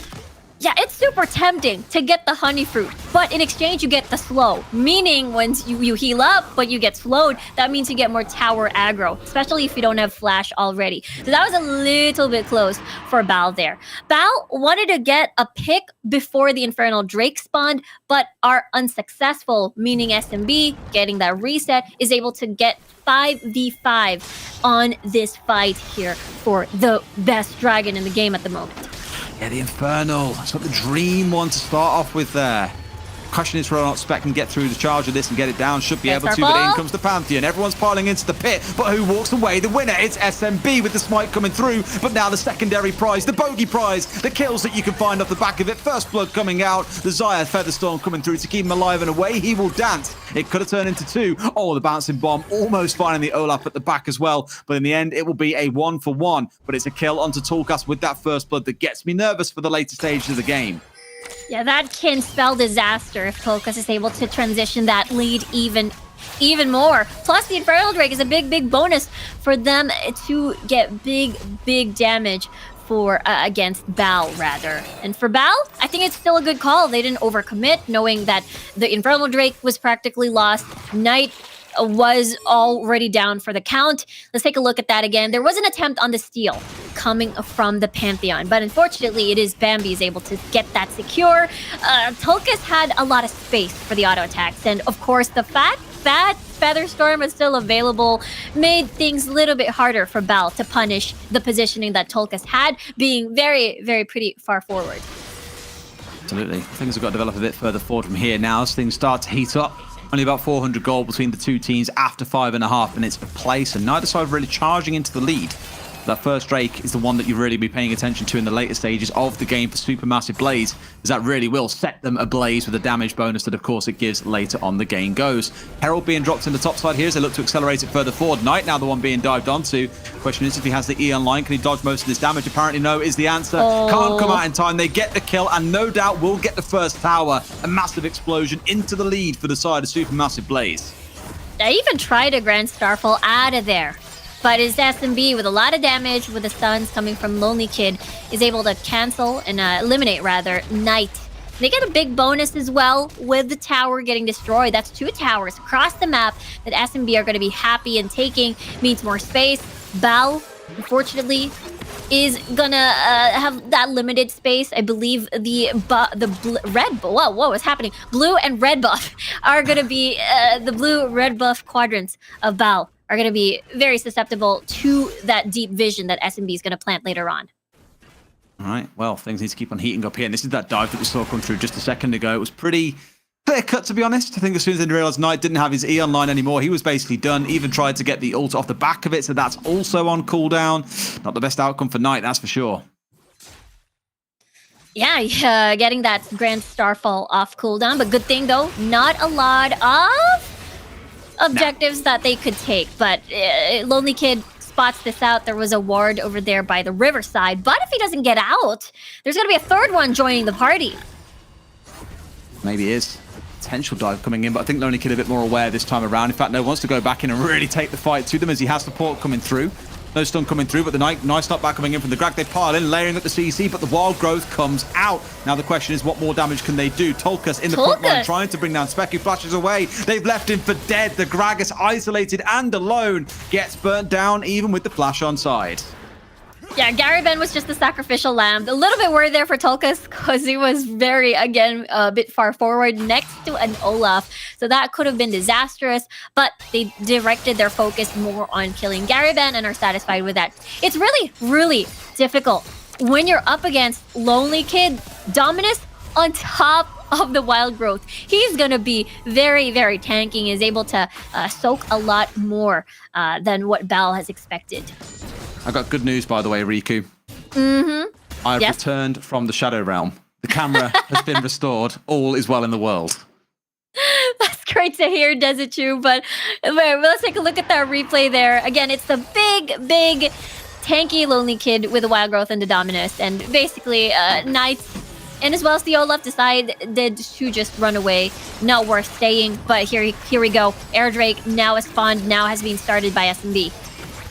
This is where the scratch should come through that you're looking for it. This time it's SMB in control of the pit itself. But another ult come back across. It's basically the same as last time, Riku, but a slightly different outcome because it's Bambi tearing his way through the backline on the Xin Zhao. They've got Bal on the run. Melted down. Knight, the last one standing. It's going to be an ace coming through for the side of SMB as this game looking much different to the second.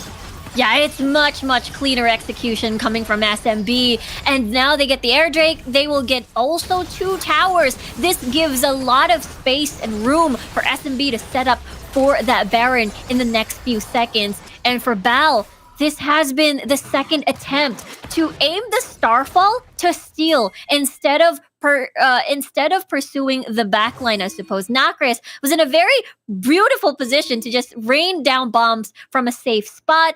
And again, Tolkas, even though pretty low, he's still able to chase down, get 3 kills off of this, 2 kills off of this, and his lead is going to balloon up even more. Ooh, I mean, Wild Growth, Xin Zhao charging at you after splitting you all up with the ultimate. It's never going to be a pretty outcome. But Bambi, not so much on the early aggressor, but that mid. Well, it's not really like he's not strong in the early game. Level 3, he is a great duelist, but it's really into that mid to late game where the Wild Growth Xin Zhao really comes to light. Frontlining, hacking people down, dispersing them, really tanky himself. There's just so much that works in favor of the Xin. And once his work is done, let's not forget that Stone Plate is also on side to hold things up for his team whilst they do the damage around him. So it's looking good for Bambi in this game. Currently set at 2-0-5. As I mentioned earlier on, my eyes always turn towards Tolkas. We saw in game 1 what he can do on the Kaiser, and now he's about to push over that 10k gold mark along with Bambi. No one on the other side even remotely close to catching up to that.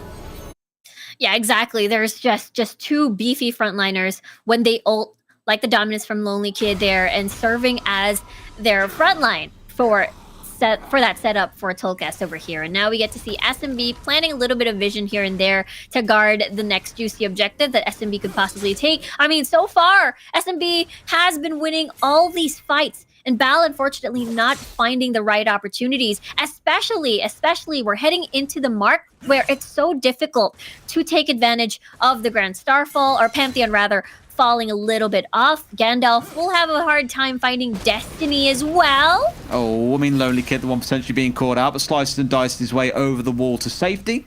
So although it could have been a potential way back into this game for Bal, ultimately nothing coming of it.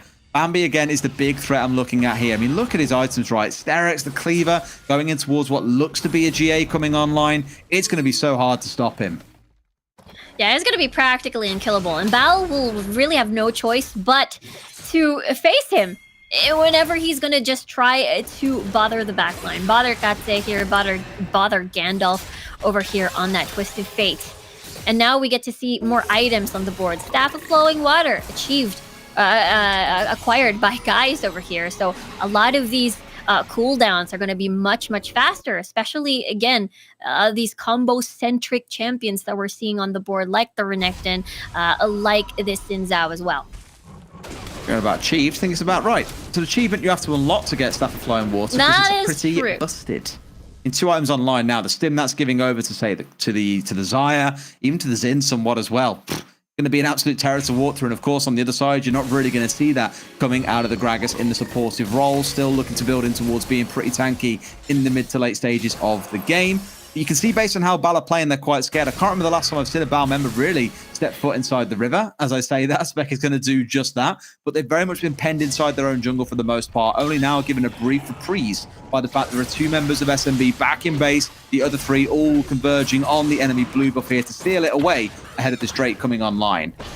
Yeah, they're really afraid. So far, every single fight has been in favor of SMB. Now, Destiny being popped just to spot out where the rest of SMB is going to be, to make sure that the tower take at topside is going to be safe and sound. And now, no contest whatsoever for this dragon. And now SMB can look into applying more vision at the Baron area and see if they can set that up. Possibly bait out Bal to a fight that they're not prepared for. Especially, again, SMB are in the lead. They've got 3 dragons in their pockets. But looks like they're just going to utilize Nacris to keep taking down towers and get more space. Well, let's look at it and go, okay, smart call by Bal. You knew they'd take the Drake, so why not focus down the tower to get some gold in your back pocket? But on the other side for SMB, 3 Drakes online, Elder being the next one. The lead they've already got sat at about 10k or so. I'd be feeling very nervous if I was Bal right now, because the next focus surely is going to be that Baron. Sure enough, 4 members of SMB all moving up towards that top side of the map, whereas Bal staying as a tight cluster, not wanting to get isolated and caught off, moving as a group of 4 in the mid. The mini good news is that there's a little bit of deep vision, that one teeny tiny ward over near that tri-brush. So that could be an opening that Knight can take, perhaps? No. No, you can't take the fight. No. Yeah, I was thinking maybe SMB, once they decided to start this Baron, that could be Knight's information or Ghost Signal rather, but now that ward has expired, so now it's a very, very dark area that Bal not be able to confidently reach. Nicely done, Featherstorm, to dodge the gold card. And also blocking out the recall coming out of Knight, which just staggers him away for a couple more seconds. Has to go back and recall. Doesn't feel like a lot, but it is still 15 seconds of his time being wasted there through the 2 recalls and the path back towards the base. So an okay outcome where, again, they are being slowly pressured in. You now see that the ward line for SMB starting to move up inside the enemy jungle. So a couple of bits of vision on the top side, mainly because of that Baron being online. I do wonder if SMB are trying to avoid taking the coin flip here for the Baron and saying, look, we need to hang around it. We don't want to concede it over to Bal, but we'd much rather just wait for that next Drake to come up and have that be our big focus. Yeah, Bal is just waiting for SMB to start this Baron. They are going to be waiting for them to take that bait, and or not. Just get out of dodge, mate. Just keep away is the only way you can describe it. They're definitely every time someone steps forward, they're being chunked down to about half HP in a second or so. It's ludicrous how untanky this team is right now, because the tankiest member you've got, really, you're looking towards the Pantheon with that Randuin's on side. A Pantheon is going tank. That's how you know there's a little bit of a problem. Now we're putting this focus in towards trying to get down the Baron, but in come the ultimates, the 2 globals in play, and the engage might come through. Off to the side, it was the Renekton going down to about half HP, but it's the wrong target. The carry's in the back untouched. The flash forward, the smite comes through. That's 3 out of 3 smite fights won by Bambi this game. They get the Baron. They find Spec going down. Can they crush a couple more? The answer apparently is yes, as the wind becomes lightning, becomes a spear, and brings down yet another. The 3rd kill flies through. This could be the game end if they can carry on, but another flash away. Bal are left with 2, but definitely not left with any towers once this team are done with the base. Yeah, Nacris was just busy in the mid lane. It was a 4v5. The end of the game likely boiling in here as well. The sprint down towards the Nexus. Forget about pushing in the side lanes. They've done all they needed to close it out. SMB taking us up to 2-1 and to series points. Yeah, this is match point for Supermassive Blaze, and what a commanding fight. What a commanding game number 2 or 3 rather for them, and it is just very confident in every single point of the game. It's just one of them where I think the confidence built up. And for Bambi, it was interesting seeing him away from the Pantheon, like you say, getting on something a little bit different. The Xin having a lot of impact once he started pairing it with that Lulu in the mid game. That's what you want to see coming out of your junglers. Let's take a look at a few of the highlights, though. As it currently stands, I'm wondering to see what's got to change in the next game. I say it after every single game, but it's because I am infinitely curious, you know. How do you respond to this in a draft? You picked away the Pantheon that he had a good game on to start with, a weaker one in the second, but as things bubbled on, you saw actually that Xin Zhao is also a massive threat of his. Yeah, I think this Lulu pick really did a lot of work to serve as a disengage. Whoever is the focus of Knight is just going to get that wild growth, so it makes things a little bit hard to burst someone down and just denies the kill and the play after that Grand Starfall. And I gotta say though, in this game, Tolkien has been very, very brave in this game. You know, all of these flash forwards, all of these, positioning being very, very close to the Olaf. I think we've seen this so many times and it has been working. I feel like Tolkien is really feeling it. Exactly. This happened numerous times in the game. Again, flashing forward to enemy lines without guys in the equation. So I feel like he's really feeling the Kai'Sa, and I'm not going to be surprised if he picks it again in the next match. I mean, she's got that button called the I'm a bad AD carry button that you press and it gets you out of dodge and you stay alive. So why not? Right. No complaints. I understand it entirely. I'm joking. Tulkas is not a bad AD carry. Even in the last game they lost, we did see him trying to fight his way back in and do some good work. But the real star of the show for me, again, was Bambi. Game 1, Game 3, MVP for me by night and day. 3 out of 3 Baron steals, or not Baron steals, sorry, but objective contest with the Smite. He walks away as the winner. Spec not even able to get a look in. Really well played by the Xin. Yeah, he was very, he seemed very calm whenever a Grand Starfall would come along. I mean, Knight would constantly target a potential steal. You drop in from the sky, get the smite on. But Bambi dealt with all those 3 instances really, really well. And what was the result? 3 dragons in the bag and 1 Baron. Absolutely. Super solid game coming out of Supermassive again. But we saw in game 2 what can happen. We're stepping into another even number game. Can they fight their way back in? Heaven knows. But let's get into it because game number 4 is almost ready.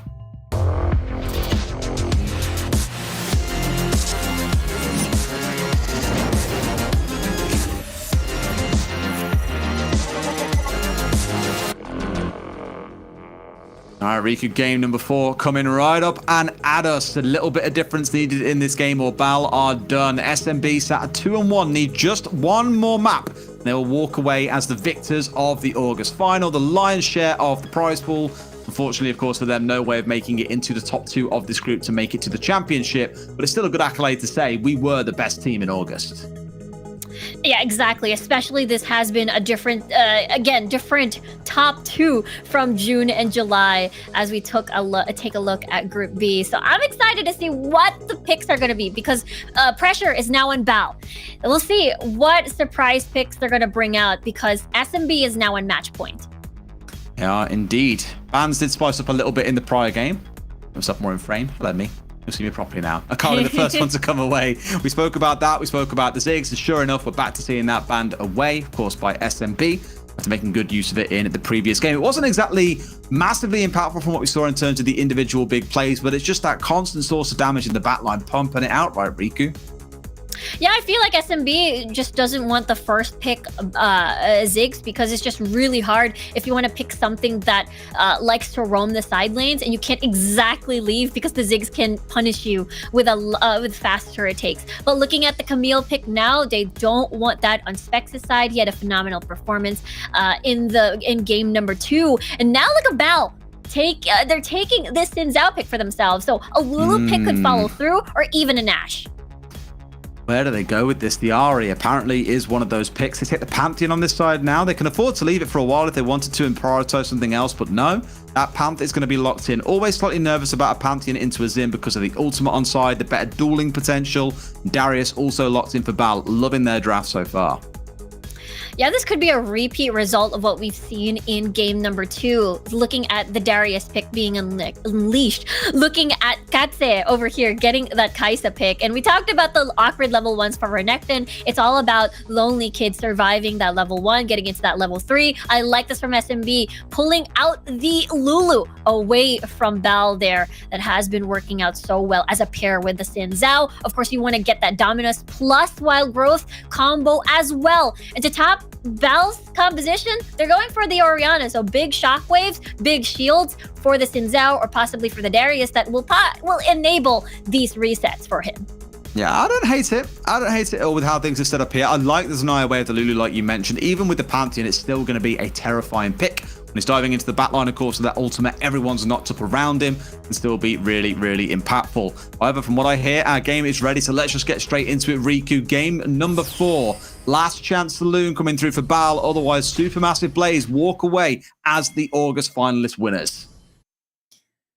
And with their composition right now, it is similar to what they have pulled out in game number 1. It was successful, especially on Bambi's side on that Pantheon, able to find the backline. And now their primary target is going to be Katse's life here on this Kaisa. And they have a lot of tools to do so as well. Level 3 for SMB is very strong.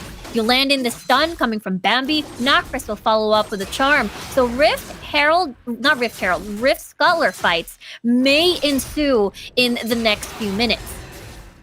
I like how Nacris has had a couple of games of being what he probably considers quite passive, right? He played the Gragas in game 1 that they won, Orianna game 2 that they lost, and the Ziggs in the last game, he was kind of playing second fiddle to Bambi and the Kaiser, just going absolutely crazy. Whereas here, on the Ahri, a much more involved role. Great pick potential, stuns being laid in, let's not forget polymorphs coming out of Lulu, lots of threat that SMB have on side, especially in the mid game. That's where I want to see Bal be careful. Let's not see them get a little bit too aggressive. We'll have to see, because that's what their composition calls. For Bal, I feel like it is not exactly the complete opposite, but pieces of it may struggle a little bit in the early game. We're looking for Katse to shine a little bit later as well. So it's all about Spec and Knight to create these active movements and see if they can win the skirmishes in the early game. And of course, as well, Gandalf making big shockwave plays, perhaps, but so far he's going to take a little bit of that backseat in the early game and provide setups and as well as shields whenever Katse would possibly go Killer Instinct, whenever Knight and Spec would go in. Just in case you guys didn't catch it, by the way, in case you haven't seen Twitter recently because you've had your eyes glued to this screen, it has been announced on the 24th to the 26th of September, the Origin Series Championships will take place in Stockholm. So please do go and take a look at that announcement as well. You can read all the information in there. Now that we all know what it is these teams are playing for, it's a spot on LAN on the 24th to 26th of September, which again, for these two teams, doesn't really matter now. None of them can make it into that top 2 spot for these teams in Group B, but at least they know now that in future there'll be something more to fight for, and we do, of course, have that incredible LAN to look forward to next month. That's true. It is, again, proving who the best team is from Group B in the month of August. But now we get to see, look at Nocris and the rest of SMB just diving in, or rather, just trying to conquer the jungle. Ooh, I mean, they're trying their very best here in the Zin. I don't know about that one. Chief gets a little bit too ballsy for his own good and loses his life as a result. And now it's Bal and the rest of the boys really starting to push their way forward. It's Gandalf and Knight, the ones in the front line, trying to deal with one. They turn it around. They're Lonely Kid in the front line because Guys has arrived off to the side, helping out his guys to try and win this fight. A good bubble coming through. Stun following up on the backside, but I doubt there'll be enough damage there to get this full finish off. Not a bad turnaround because it's SMB taking 2 kills on themselves.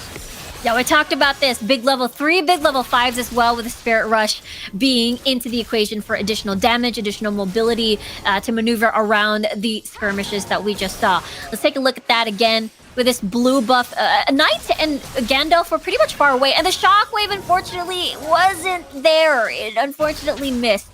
And Nocris and Bambi were just pretty much waiting for cooldowns, and Knight just tries to push forward, and really nice roam coming from Guys. It was a clutch shield. And therefore, any of Knight's attempt to eliminate Bambi were denied. shut down pretty rapidly, the way to look at it. Great start coming in for SMB. That 1.2k gold lead starting to build up for them comfortably. And we haven't even got to the point of the first dragon or the herald, which are about to come online in the next 10 seconds. It tells you, by the way, I've just seen the timer. Herald spawns like 0.2 of a second faster than Drake. Just a delay. Yeah, just a little Now they're in teeny tiny sync. bit of a delay. That's weird. Yeah, Ooh, it is in sync. spooky. Yeah.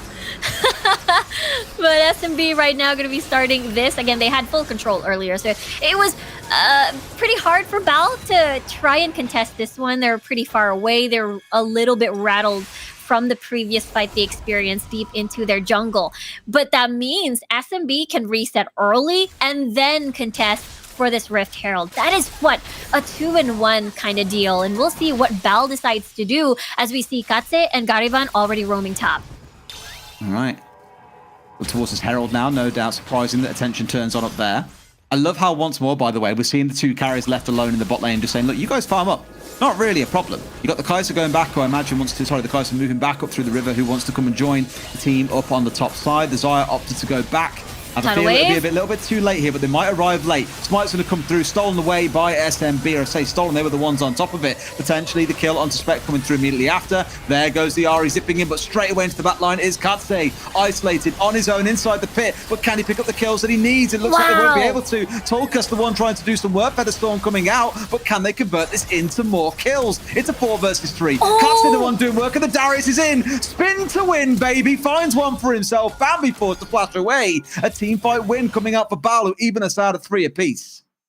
Tolkas, he was feeling it again from game number 3, but unfortunately at this game I felt like he wanted to do a crazy play of a 4-man route. I feel like I would love to explain again once we get to see the replay, but again, Tolkas was late to the fight. He was late to the reset. It was Katse first in that fight. Let's take a look at this again. Really nice tidal wave knight coming from the side with the proto belt and apprehend. And SMB was basically forced to be trapped in this pit. And we get to see Nakras and able to assassinate Katse. That killer instinct with the shield. He's able to finish. Look at Tolkas here. He wanted to make a play after the Featherstorm, flash with the double man route, but it didn't happen. Meanwhile, a fight over here in the river. Yeah. I mean, Lolika got burnt down on top side, but down bottom, it's not going so well for the side of Bal. A kill being exchanged back onto either side, but SMB walk away with the 2, bringing us up to 5 and 4. Charm lands, nothing really needing to follow up off the back of it, but another good fight coming through. SMB, this time the ones pulling out ahead. Nicely done, Shockwave. Guys, he's so close. He's so close. Again, one of those ones that's going to tilt you for a lifetime. Gandalf going low, but equally giving it back as good as he gets it onto Nakres. Both mid laners just walking and backing away. This gold's so close that it's on a nice edge at this point, Riku. It could go the way of either team, it feels like. Yeah, it's still incredibly close. And I really love this series so far because it has been a constant tug of war of this power between Katse and Tolkas. Either Katse's just being that big legendary quirky, or now in this case, maybe the Kai'Sa. He might balloon up into a scary monster later on, or Tolkas feeling out this Xayah. That's the reason why he decided to pick it up again, because he has an incredible match earlier.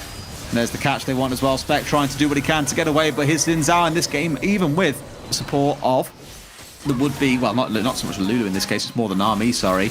No real support coming through to keep him alive in these fights, but that was more being caught out than anything else. The Spec, this game not going the way that it did for Bambi previously. Yeah, this is the Rome Death Squad, even dropping in this Grand Starfall. Trying to get what they can to force flash away by the fish to back to safety.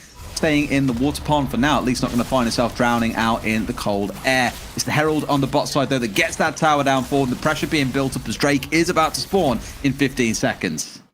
Yeah, that's a 2k gold lead with the first blood tower acquired, and as well as the collective kills. SMB has attained. Really nice pickup, Infinity Edge for the first item coming from Tolkas and Double Black Cleaver already for Bambi and Lonely Kid. And really nice loot into the Echo pickup, so good wave clear, and as well as damage contributed to the fights later on. Air Drake now being started by SMB. Vision-wise, Bal only has a measly ward near the mid lane. And a couple in the pit, but for me, I'm just concerned that if they even try and steal this, we know exactly how things are going to break down for them, so much so that they agree Zin not even interested in trying to go for a steal, just goes back to taking the Krug to say, look, you want the Cloud Drake, you have the Cloud Drake. No Biggie Chief, that's good by us. Bambi being engaged on, but there's shields piling up. Still takes a bit of damage, but enough that, of course, he's not going to find himself going anywhere near down. No execute opportunity for Knight coming in. Yeah, and Bal isn't able to exchange anything off of the map. They weren't even able to push mid lane, even try to push top lane as well. They were trying to find an opportunity if they could contest, but at the end, SMB gets the best deal out of that situation. Magic. All right, then. More aggression in towards the top side now. Things starting to pile up, and in goes the order as well. They really want to burn down Katse, who did not respect the croc and his sharp jaws, or the blade, of course, attached to his arm. But it's much more natural to say it's all about the jaws. They get the kill here, 7-4 now to SMB, and more map pressure stacking up as they now look to try and start threatening onto this blue buff at the same time. There's so much space for SMB to work with right now. They're able to open up 2 lanes already, only the mid lane standing, as SMB just creating all these, executing the perfect formula. And let's take a look at that replay once more. It's at the top side. Yeah, it's all caught out here. Katse in the middle, with nowhere, in the middle, caught out in the middle of nowhere. That is the thing that I wanted to say. Yes, those are the words that I wanted to leave my mouth today. Correct. That was a bit of a wild one because also it was the stun out of the Renekton into the wild growth coming out of the Lulu onto the Renekton to get the knock up as well. The Charm coming through from the Ahri. Just no way that he walks away alive in that instant. Take casting arrows over on the gold at the bottom side of the screen too as well. 9,000 gold coming in for the Ahri, the Death Cap and Ludens, hitting like an absolute truck at this point in the game, as you've come to expect. On the other side, it's not looking so good as a counterbalance. About 1,500 gold down from the Orianna. A very minor deficit coming through in the top lane. Things are just starting to spiral ahead for the side of SMB here. And I'm thinking for Bal, who is going to be that big miracle maker? Because the Orianna needs time to scale up. The Kai'Sa needs time to scale up. The best you can hope for at this point, it feels like, is Knight hits a massive ult in a fight, for example, and catches out someone that's a bit isolated. But that's wishful thinking. I can't see SMB throwing that away. Yeah, I feel like that is the opportunity that Bal is looking forward to. If SMB has a lot of low health targets, Knight can just kick in with the resets on his ult and see if he can get bounties here and there. But with how the map has been very small for them recently because of SMB's control, we'll see as they find a chance perhaps with the Proto Belt. No, it's Proto Belt gone. They were just waiting for almost Knight to get baited in there, and sure enough, he stepped forward trying to go for the aggressive grab, but no, forced to flash away back in the opposite direction to get himself to safety as the Pantheon came in, the Ahri came in, did force 2 ults out of them, mind you. The Ahri has not got Spirit Rush, and there is no Grand Skyfall coming through for Bambi either. So, although it's not like super massive, it's still an opportunity they've got to play around with should they choose. Yeah, that ult, the Spirit Rush, will be available when the next dragon spawns, and it's going to be an Infernal Drake. Val would love to deny that away from SMB. They already have been painful to begin with, and they're going to get even more painful once SMB secures that for themselves. So Val would love to establish vision already as there's 30 seconds on the clock with that Infernal Dragon to spawn, as we get to see Spec already making moves with no vision. It's going to be a struggle for Val to see if they can contest. Yeah, massive one, but here we go. It's all about the Drake that is about to come online. It's an Infernal about to stack up, potentially being challenged by Bal, but you'd expect SMB to be the ones in a commanding position to take it away. Looking towards Bambi here, that ultimate about to come back online, so maybe he really does want to make a pretty extravagant appearance into the fight. Let's see who he can catch out onto. No vision for either side currently on the Drake. I imagine it'll be SMB who want to step inside a river and start getting that one down. But on both sides, no real rush towards that just yet. Yeah, so far, it has been that mid lane push. We'll see if SMB will start off with Bambi again into the back lane, but now Infernal Drake being spawned. Again, no vision coming from Bal at the moment, so this is pretty dark. Indeed, what can they do about it? You got Darius on the bottom side looking to make something happen. It's a good split coming through, but they burn through the front line. Who cares about Xin Zhao? What would Xin Zhao do? He would die. Same story for the Xin and the Darius. No front line now existing for these squishier members. Katse trying to do what he can. Spear comes through. Not quite enough to finish him off, but he is done and dusted. Bambi should be able to close onto him here. Gets the stun, closes him out, goes unstoppable. SMB unstoppable in the game. Yeah, he is insane right now. That's 3 members down, jungler down. That means SMB will decide to just go for that reset at the moment. and will most likely plant down vision for the Baron for the next juicy target. Let's take a look at that again. It is unfortunately Spec just exploding from all the damage focus of SMB, and that's just one minus person. Basically, Bal just want to get out of there. Even though Nakris was pretty low, even though a lot of the members coming from SMB were pretty low, Knight wasn't there to get the resets, get those lovely low HP bars. Now SMB starting to ward and get control on this Baron area. I feel like that pincer position they tried to employ in that fight is great if you're ahead or even potentially even. But when you need your tanks on the front line to be able to, take the brunt of the damage and not get isolated like they did in that fight, you need to be together there. But I think it was more Knight getting caught on the wrong side of a bad fight, no matter which way you look at it. This Baron now being started up by the side of SMB. You can see 2 or 3 gathered around the pit. The rest is trying to do a bit of zoning work. Darius is in there. Everyone's stacking in. It's all about the Renekton, who's alone, gets himself back out, slices and dices his way back in. This could be the ending fight if it goes through Riku. They've burnt their way through 2. They have the Baron on side, and surely now they start looking at some of those towers, because believe it or not, as dominant as they've been this game, they've only got 2 towers so far. Yeah, they've been getting kills, getting that reset, getting kills and reset, rinse and repeat. And they have been taking care of this lead so far. But now that they have the Baron, they don't have to be conservative anymore when it comes to trying to siege down these towers. And 14 seconds on the clock, and now the charm doesn't connect. Oh, the damage on that Q is just disgusting. And Garaban can try and do what he wants, but I don't think he'll walk away the winner. The Rampage coming through. This is what happens, Riku. 3-item Ari, all 3 of them being potentially max damage impact items, just chewing his way through the enemy team. Yeah, he's 5-1-8 right now. Nakris is massive. And Gariban couldn't even manage to get the flash and the heal on the board and didn't expect the big damage coming through. And now this is the 1-3-1 that we're taking a look at. Bambi has been getting a lot of these early kills as well. 506, he is massive, and he also has that Guardian Angel, so he will survive in the next fight. Bambi's just styling on kids throughout the series, it feels like. This time on the Panth, previously on the Xin Zhao. We saw him on Panth in the first game. The second one, not so hot, but this game, a much larger improvement. Nakris, not quite landing a skill shot, but I appreciate the attempt either way, buddy. Top tower going to be the next focus. Will get burnt down, all 3 fall. The question is, do they press on for the end here, or do they back away due to the lack of mana they may have on side? They're going for it. The GA popped on one side. They're being melted down here. Bala fighting back Riku, and everyone turns tail to run. They should be able to get him down. They do finish off the one, but Nakris with 0 mana cannot contribute any more to this fight. SMB lose away, but with 3 inhibitors, there won't be too much to worry about. Yeah, Bal survives another day. They're able to scare off SMB from ending that game. And it all started because, SMB felt like they could have finished that game there and then. But, of course, Bal is able to get the resets, or rather, get more items since they've been in resetting more, rather. SMB just wanted to maximize the Baron buff. And Bambi, of course, usually it's a Pantheon. Once you go in, there's really no way out.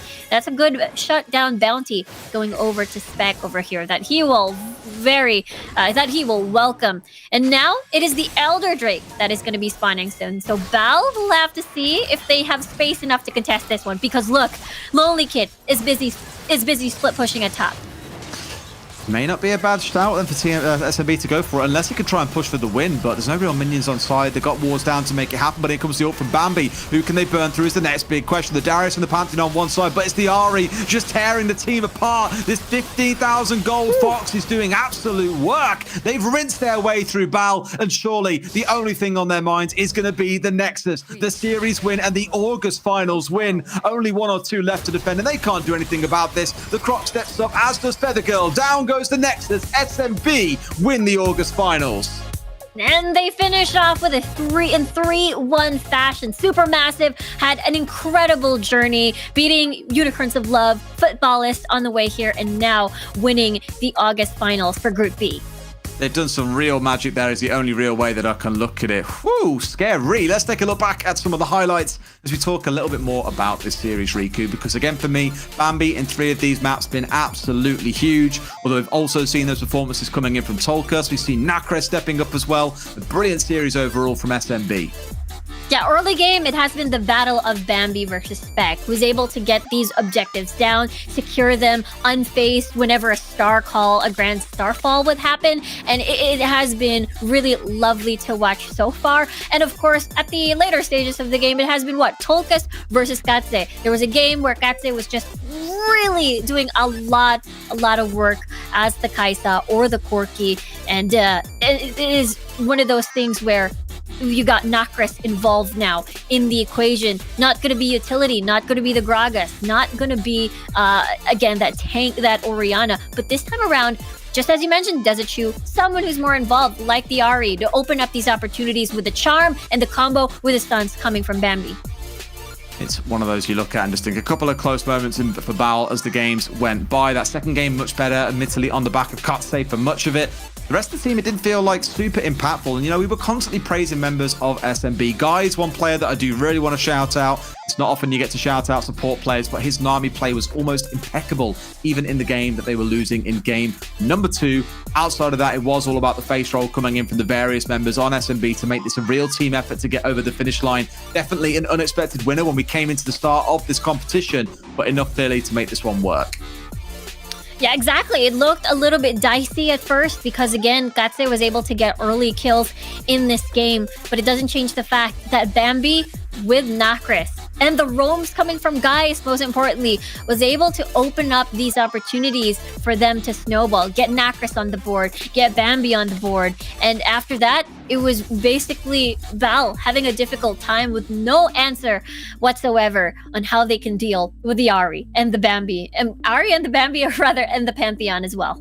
Ari and the Bambi sounds like a weird film name in a way, doesn't it? Yeah, not quite the case here. I mean, it's worth mentioning again, although these were arguably the strongest 2 teams of the month, UOL with their round 2 knockout that shocked everyone. Na'Vi not getting particularly far through the bracket, although they are the 2 teams that make it through to that LAN in Stockholm next month. Again, if you haven't seen the details on that, do go and check out the Wild Rift Twitter. You'll see all the information about it on there. There's a nice little blog post up there summarizing what to expect, but it is UOL and Na'Vi from this group. Supermassive Blaze, I think, almost making a name for themselves as well, because there were a couple of scenarios where they could have been the team to make it out, and that would have been terrifying if you're UOL or Na'Vi, knowing that you've basically lost out on the final day.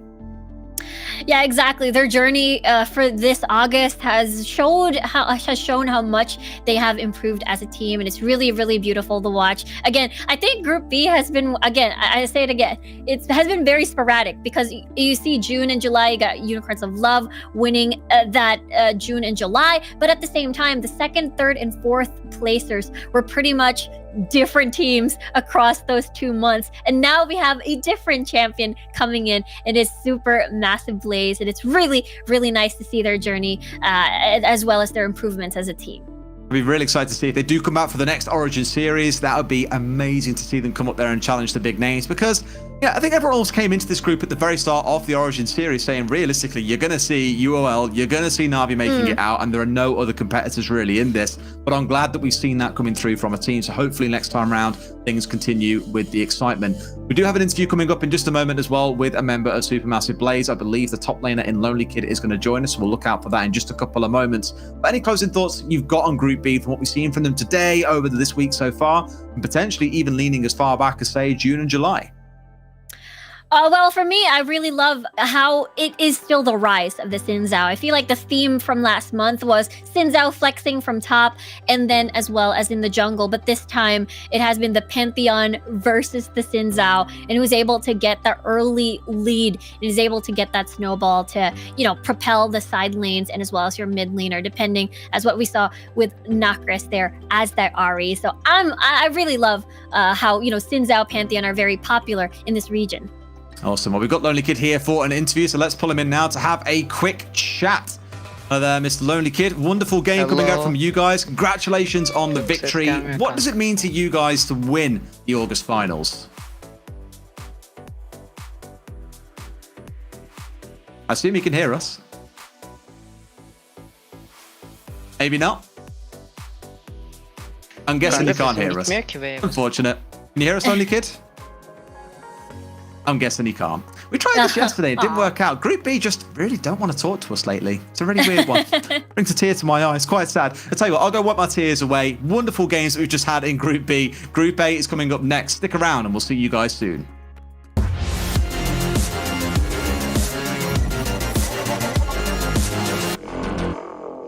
We practiced a lot for this.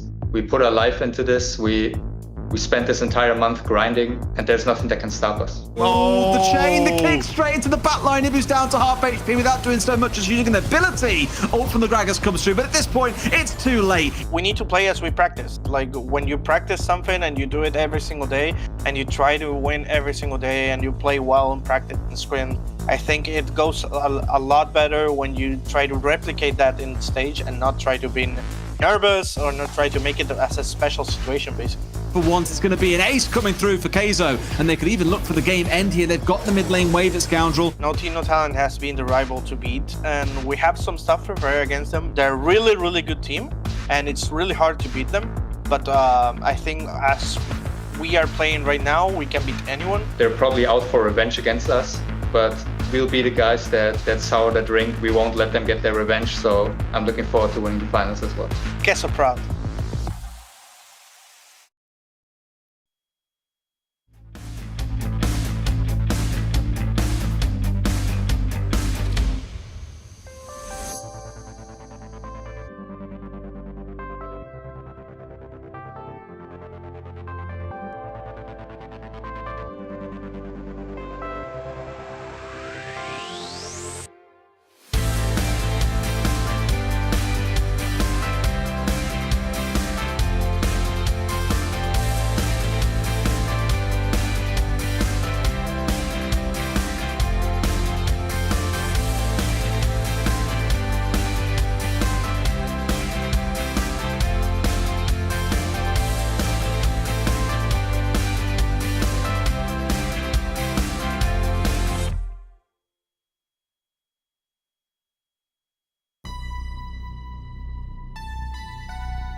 This is the last day, of course, for our Origin series. You'll be a casters for the second and last series for the day. I'm Yuko alongside Miss Xcoundrel.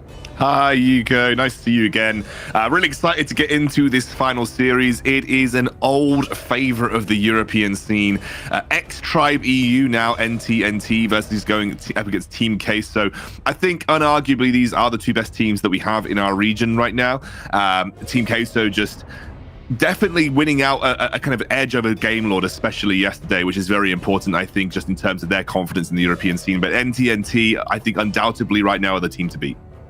Yeah, yesterday even in the player VODs, we see a lot of players actually have a lot of respect for No Team, No Talent. But then again, this is a best of 5. So question is, who will win and will we see 5 games? Let's see how the first game goes. I'll give you your answer after the first game. Alrighty, so of course, without further ado, let's hop into the pick and ban phase. I'm waiting for Xcoundrel prediction then and there. So Lee Sin could be a ban. A lot of teams are also banning out Xinjiao, but now we have a Gragas, not a Gragas, a Varus ban for No Team, No Talent. Yeah, that's a pretty common ban at high elo in Europe, especially. I think a lot of European AD carries see Varus as one of the most powerful AD carries, especially when you have things like Camille banned and Akali being a permaban. So a lot of the answers to Varus are kind of like popular bans right now, which is why Varus has now kind of become a popular ban in his own right. Senna in competitive because of the prevalence of fasting Senna and just how powerful that is in coordinated team play. And obviously Ziggs continues to be probably the most banned champion in Wild Rift Esports since its very inception. And as you correctly called it, Yuko, Doom is having that Xin Zhao banned away from him.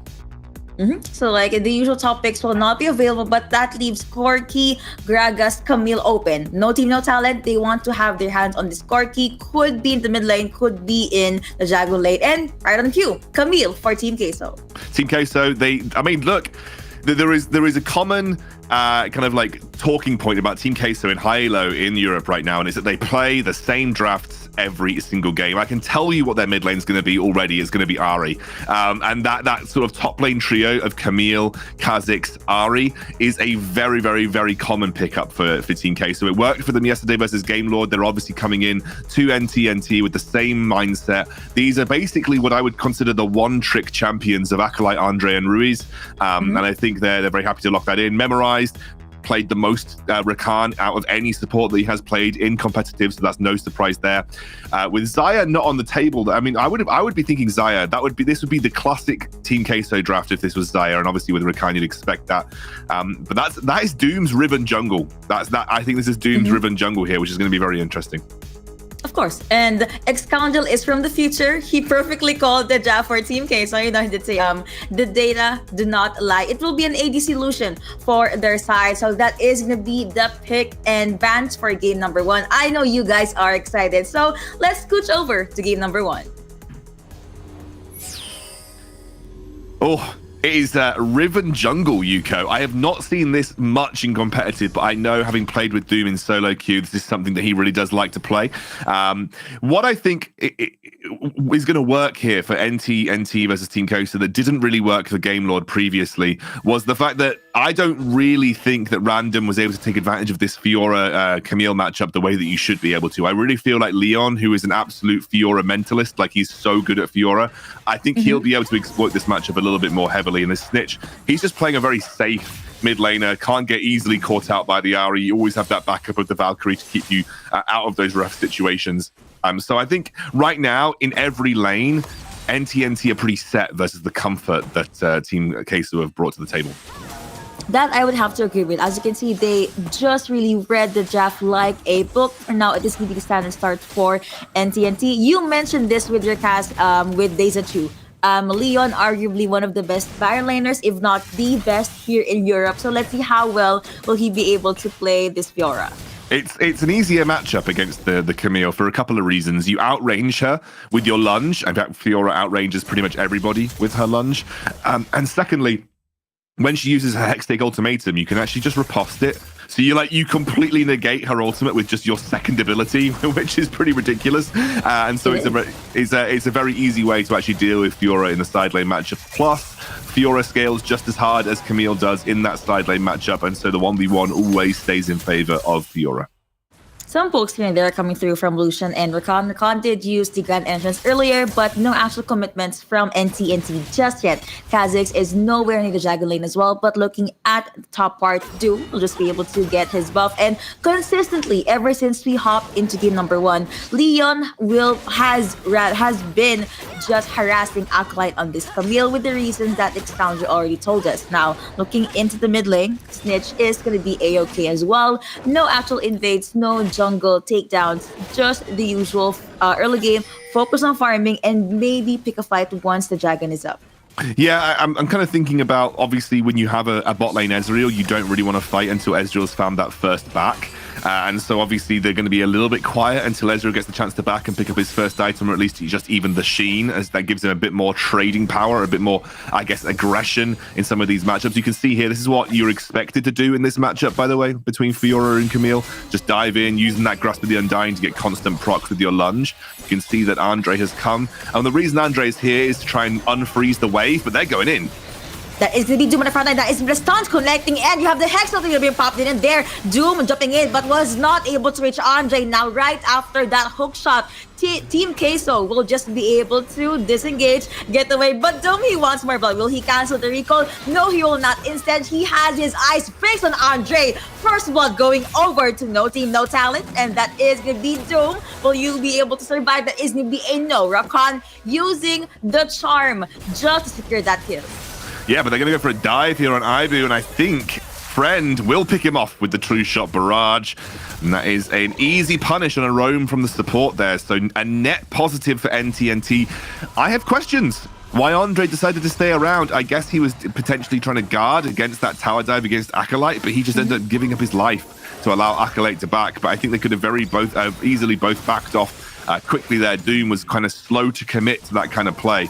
But that is a nice little lead here for Doom. You can see 300 gold or so going in his favor and a load of gold in favor of the Ezreal on the bot side of the map here. We'll take a look back at this. You can see at level 5, Riven just incredibly strong as a duelist, especially when you're grouped up. You really nullify the power of Kha'Zix. And in a 2v2 in this matchup, there isn't really much that Kha'Zix is going to do that Riven cannot do better. And Doom here just able to get onto Andre, who's already burnt those resources to escape. Doom knows he's dead, by the way. I don't think he wants to give the kill to the Ahri, who ends up roaming up, which is why he walks back into tower. Very sensible decision, if you ask me. And now Leon going toe-to-toe. Leon will try to go up against, of course, Acolyte, but up against Andre, but that is not going to come through. Also, that is going to be the Tusha Barrage connecting onto 3, and the explosive cast connecting onto 2, and the kill going over to Gragas. Here comes the other members of Team Queso. Blue team will be able to get the Mountain Jagger. Now you have the Gatling being used by Stitch. He does use Valkyrie, focused onto Lucian. Lucian gets bursted down. Now you have Ezreal deciding to join the party. Rakan saying goodbye as well, and that is going to be the Rift Herald and Mountain Drake going over to No Team, No Talent. Need I tell you, while you were doing the analysis in the Baron lane skirmish, Snitch actually got taken down by Ahri. So it was a quick revenge kill in the Rift Herald pit. Yeah, and honestly, really good package from Snitch as well. Not only did it make it very difficult, let's take a look back at it again once more. This is Leon just doing Leon things, taking 1v1s where he may not actually necessarily have the edge. It does end up going down. As you said, though, great True Shot Barrage, explosive class combo. Like Andre was definitely flirting with death right here at such low HP. And that was a good trade back by Clue. But you really want to keep your eyes on Snitch's package positioning here. Loads of damage onto Ibu. Ibu moves into a choke point. Snitch sees his opportunity, takes him down, and Memorized, who was trying to support his AD carry, had nowhere to go but sitting on top of that package, and unfortunately just meant that he was going to go down too. So just a good package positioning there to split that team up from Snitch, and that gets him a couple of kills, as you said, just before he went down to Ruiz. Mystic Shot really hurting a lot. That is going to be a jump and flash in body slam. And now you have Friend being able to finish off the kill. Ruiz no longer had the Spirit Rush. He does have flash, but was not able to react in time up against 2. That is going to be the kill going over to Ezreal. And maybe they could even get the tower. Definitely have no one there to support or protect this tower right now. Ruiz is already back on the map and is making his way down. As you said, that Spirit Rush not available, though. We are going to see Memorized and Ibu slowly walk down, but I think you're right. This could be first tower of the game, dropping in favor of NTNT. Doom now with that ultimate engaged. He just went right through Andre. Now you have the Hex being popped. The SBPR saying goodbye, but SB Andre jumping in, flashing in Doom. Will he be able to get away? Yes, no, maybe. Kha'Zix still can jump, but looks like he is just gonna focus on trying to push Doom away. Overall, it was a 1-to-1 trade. The Baron laners just taking themselves down. Yeah, Leon didn't have the riposte for that Hextech Ultimatum, and obviously Hextech Ultimatum is a great way of just buying some invincibility frames for Acolyte, which then allows him to kind of negate any damage and keep himself alive for just that moment longer, allowing the tower to do the work. We can take a look here. Leon, you can just see how powerful Fiora is in this matchup in the 1v1, and how low Acolyte is here. Doom maybe could have got away with it with the Wind Slash, but watch this. Leon tanking the tower, doesn't have that riposte available, and Hextech Ultimatum buys enough time for Acolyte to negate enough damage. Doom keeps his cool. I really like this here. Uses 2 charges of his first ability, then dives over the wall on his last one. Just keeping that slight cool head to know that he hasn't got that the ability to get away. Oh my word, Friend almost dying out here.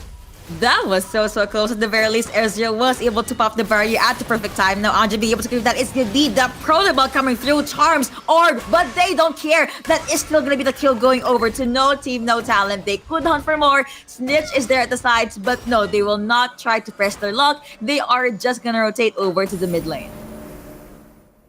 We have some objectives spawning relatively soon. Most of them are gone favor of No Team, No Talent right now. Doom still holding onto that Rift Herald, but this may be the opportunity that he looks to drop it. They're going to get at least a little bit of damage down into this mid lane tier 1. Doom backing off, though, maybe makes me feel that will be a Rift Herald drop to secure some natural priority for that second dragon. We talk about this a lot. It's just about creating some natural pressure in the lane that's kind of draws Team Queso away from that dragon pit, and especially as that package is now up for Snitch. the special delivery. I don't really think Team Queso are going to want to lose their lives over a Wind Dragon. Snitch and Clue actually the two champion unit that was lurking towards the dragon lane. Now that is going to be the Rift Herald being summoned at the mid lane. Spirit Rush is not yet available for Ruiz. At the very least, they have the quickness from Okan if ever no team, no talent decides to do something funny. Rift Herald, of course, will focus on the mid lane turret. Now you have Snitch, you also have Doom just focusing on the dragon that's up. Jusha Barrage will connect on to none. That is going to be Andre being able to jump away. Will he be able to juggle the 2v1? Actually make that a 2v2. Now you have the Tactical Sweep coming through. This is Clue at the front line. The ultimate being used. That is going to be your Khan jumping in, flashing in, being able to take Leon down. Now you have Clue, the only one left alive. Will he get the kill? Yes, no, maybe. Tactical Sweep is going to come through. But looking here at the mid lane, the charm will not connect. The calling has been popped. Now you have no team, no talent, still holding their ground. They decide to disengage and maybe rotate over to the Baron lane or just get the scutter. They are going to be rotating, though. It does look like Friend is hovering to look for a kill. Oh! And that will not stop anytime soon. That's going to be a 3v2. That is Rakan trying to use the Grand Entrance to make a way, but no. True Shot Barrage, the global ultimate will take him down. That was a beautiful little Mystic shot on the fadeaway there to Acolyte. Honestly, Friend, he's been kind of putting NTNT on his back. I wouldn't say that the rest of the team has been having a bad game, but honestly, Friend's been having a great game. Leon actually 0-3-2. We hyped him up a lot. He actually hasn't got an insane score, but what he is doing is he's drawing a lot of pressure. I mean, Leon naturally draws pressure by the very sake of being Leon, though. It looks like both Snitch and Doom will be able to escape here. Snitch on very low mana knows that he can't really take this fight right now. And that'll be NT resetting with a 6,000 gold lead in their favor. They're in a relatively good spot. They are. And Baron is up now. Team Queso, they could just group together. Hook shot, yes, will connect. But again, the Trisha Barrage hurting a lot. Now you have the vital points being Frog, and Camille just gets annihilated in the Dragon lane. Here comes Ari. Jump in, dashing, beautiful flash onto the side. Friend being able to get a kill. The calling has been used. Will it be enough? Now you have this champion trying to get away. That is to be a double kill going over to Ezreal. Lucian say goodbye. Double kill going over to Lucian as well. Now will this 1v1 happen? That is going to be a no. Andre decides to back away, a shot down on Ezreal, and while there was a lot of skirmish in the Dragon lane, Snitch and Doom focusing onto the Baron. They are going all in on this Baron, but Andre knows what's going on. He's looking for a potential steal. Clue trying to buy some time here. That is going to be the body slam connecting onto one, and killing spree going over to Snitch. Really quick take for no team, no talent. Missiles are being drawn out, and it is going to be the Baron going over to no team, no talent. Ruiz a tad bit too late to the party, so they will just disengage. Absolutely insane. Like 2v4 in the bot lane, by the way, from Friend and Leon. They killed 4 people and only 2 from NTNT died. Leon got a huge injection of gold from that, and we are 6-1 and 5. Let's take a look back at that little replay here. Again, Acolyte caught out, or Leon blocks the second part of the hook shot there to prevent the escape, gets the proc on the ultimate to buy him some much needed health and regeneration, and just look at Friend's damage. Leon as well, able to block that charm. Blocking the charm from the Rakan with the riposte, gets another setup on the kill, and of course, Friend isolating himself here will end up going down, but it is a double kill for Leon and a double kill for Friend. And in the meantime, as we know, that did allow for this Baron to go down for NTNT, so a huge amount of pressure in the side lane immediately capitalized on in the cross map. Oh, okay. While you were talking, that's going to be Lucian being taken down. Now you have, of course, the next target going over to Team Queso. But here comes Snitch with the Valkyrie. Leon saying goodbye. Rampage going over to this Corki. They see the charms coming through, but he is still being jumped in. Rakan saying goodbye. But looking at the base of Team Queso, goodness me, Doom was right there. Prado belt in, but it's not going to be enough to reach this ribbon. No, and they've hit. Oh, yep. They're going to take down that top lane inhibitor tower with ease right now. And obviously, Doom still pushing in with that Baron minion wave. Baron minions at this stage in the game, Yuko, they can get you so much because you don't have the item spikes to be able to clear effectively, because you can't be taking those fights versus NTNT right now. They are just getting free towers in every lane. And I just feel for Queso, I don't think they can defend this. I really think they can too. But looking into, again, that very small fight at the Baron lane side, Yeah, you can see that was just Leon looking for one of those crazy 1v2 plays that he always goes for. I like to say that Leon is the ultimate backing himself player. Will always back himself to get a kill in one of these kind of massive outplay scenarios. And you can see also a perfect example of why you pick Gragas as a support into Rakan. When Rakan using that ultimate, he just unfortunately gets bopped by the belly and can't really make anything happen. That's going to be a free Infernal. Nothing that Kaizo could do about it as NTNT start to push in that bot lane. Couple of little taps from Friend, and you'll see that bot lane inhibitor tower dropping. 20-8 on the scoreboard now. You have no team, no talent storming into Team Kaizo's base. As he snitch throwing out a missile in that previous fight. Camille did use her Hextech ultimatum, but instead she still gets taken down by Kluk. That is with the calling being pop. Leon looking for his next possible target. There is a ward in the base of Team Kaizo. They only have one turret left. Lucian is going to focus onto this Fiora, but she's very, very slippery. That is the barrage connecting onto one. Barely made it out of there alive. That is going to be Gags to the front line. Team Kaizo, are they trying to delay the inevitable? But now no team, no talent. Still trying to go all in. Stuns coming through. Connecting. Rampage onto Gagas. It is going to be the Gatlingham being popped by Corky, but still on the front line. Doom being able to stun 2-3 champions. And they're saying goodbye. And now Team Kaizo, they actually are down on 3 champions, whereas no team, no talent. All of 5 of them are focused on the Nexus. The ultimate will not be enough. You have the cast being thrown out. They want to end the game. Rappers going over to Doom, and that is going to be game 1 going over to NT. Brilliant stuff from No Team, No Talent. I think they made it look easy. I think one of the biggest weaknesses that Kaizo have got is that they are very predictable. If I can predict what they're going to draft, you bet that No Team, No Talent know exactly what's coming their way in that draft phase. And I think, obviously, they had a clear plan on how to deal with it. Leon just able to find the edge in the side lane. Doom kind of shadowing Andre, tracking him in the jungle, and the rest of the team Friend having an excellent game this time round as well. I think they just had the right answers to what Team Kaizo are bringing to the table, and that now throws up the question, is the second game going to feature the same? Are Kaizo going to have to shift it up and try to go out of that comfort zone to take No Team and No Talent on? I feel like they should, because as you can see in game number 1, No Team, No Talent, they had this perfect plan. They turtled it out and eventually was able to get that victory. But for now, Xrandel, I believe you have a clip for us. Yeah, I think it was the most interesting clip from the game, and it is going to be that that bot lane 2v4 that allowed Doom to go for the Baron. You can see Doom is positioned on the minimap near the Baron here, so he's obviously on this side of the map. The rest of Team Kaizo will be collapsing this way on the map. They'll basically commit everything to this fight. Now, a couple of key things to look out for. Watch what Leon does in just a moment. Gets right in front of Acolyte, stops that second part of the hook shot, which makes it much easier for Leon to then proc his ultimate and go for the kill. Easy, doesn't even need to get all 4 vitals, and he gets a huge amount of healing up here again. You can see Friend just picking up, like that's one Mystic Shot Essence Flux combo, and Ruiz just lost half his HP in a second. So he's already basically dead. Beautiful little shift from Friend over the wall, and here's another really important part of the fight. Watch Leon's riposte here. Riposte straight into Memorized Charm.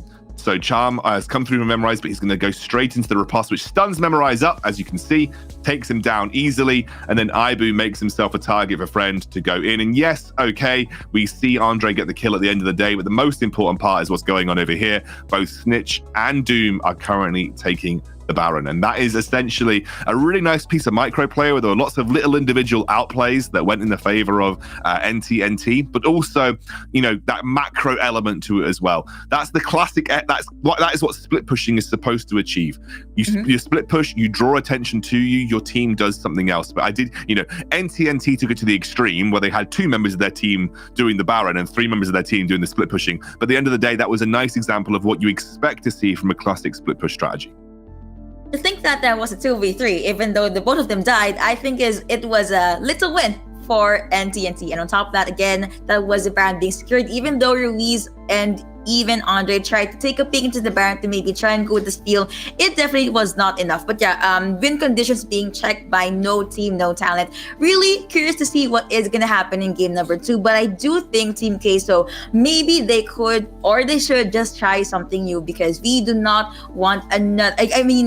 No Team, No Talent was able to read through their draft, and that Fiora play was very much on point. And Ezreal being very slippery, I think that is going to be a problem. The fact that he was barely touched in that game speaks volumes. I think if you're playing Kha'Zix and Ari, then yeah, it's you're asking for a good Ezreal pick.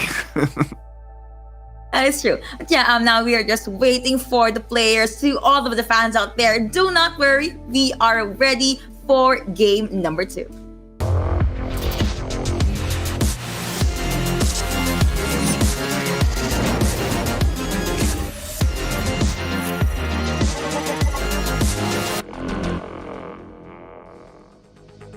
First game going over to No Team, No Talent. But do not fret, Team Queso. I'm sure they have something up their sleeves. What is it though? I have no idea, but that is what game 2 is all about. You'll still be your casters. I'm Yuko, and alongside me is Xcoundrel. Still, there won't be any switch. But what do you think should Team Queso do? I don't know that's you don't ban Riven jungle, right?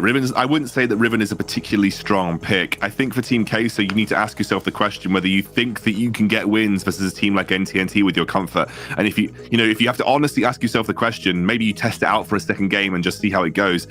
I don't think, you have more, you can, reverse sweeps can happen. You have that leeway in a best of 5. I think you could just go for that comfort again. It worked versus Game Lord. But if you lose again here, that's where you probably need to think about shifting things up. Let's see what happens though, obviously, when we get to pick and ban. And speaking of pick and ban, it is already on the go. Let's hop into it. All right, so Riven does not deserve a ban. Let's see what champion will Team Queso ban out. I mean, they could ban out Fiora or take it for themselves. Maybe we'll still be seeing a Kha'Zix pickup. Akali will be the first ban for Team Queso side. No Team, No Talent, still gonna focus on getting that Ziggs. They do not want any quick or fast games so far. Yeah, of course we have the side switch here. So blue side does allow you to get a first pick that you think is particularly important. It was a Corki for No Team, No Talent last time, even though I think that the Corki was one of the picks that was more in the background of that game. It was a very safe and flexible pick. You did mention obviously can go to mid lane or dragon lane, so the flexibility of that pick was important. I love that they're banning away Ibu's Kai'Sa as well. That was something that he relied heavily on yesterday, and they are actually going to take the Fiora for Acolyte this time round. Fiora, classically known to have very few bad matchups in the Baron lane. She's one of those picks that has a universal good matchups across the board, realistically. Gragas is certainly one of those good matchups, so I'm interested to see where that might go to in NTNT. But with Doom's Xin Zhao open, that will get locked in.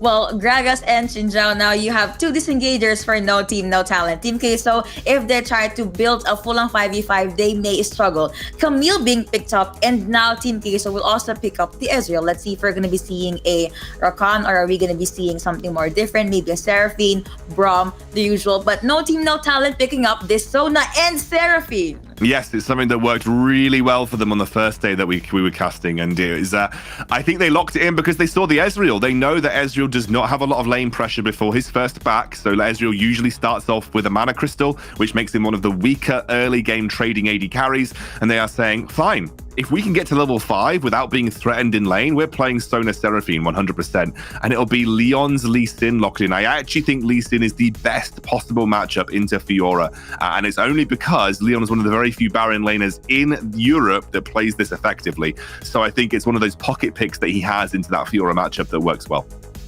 Will we see a Lee Sin popping off in the early game, or will we see Ezreal surviving despite being up against Sona and Seraphine? All of these questions will be answered as we jump into game number 2. I think Sona Seraphine, to answer your question, is just too strong, realistically, for the most part.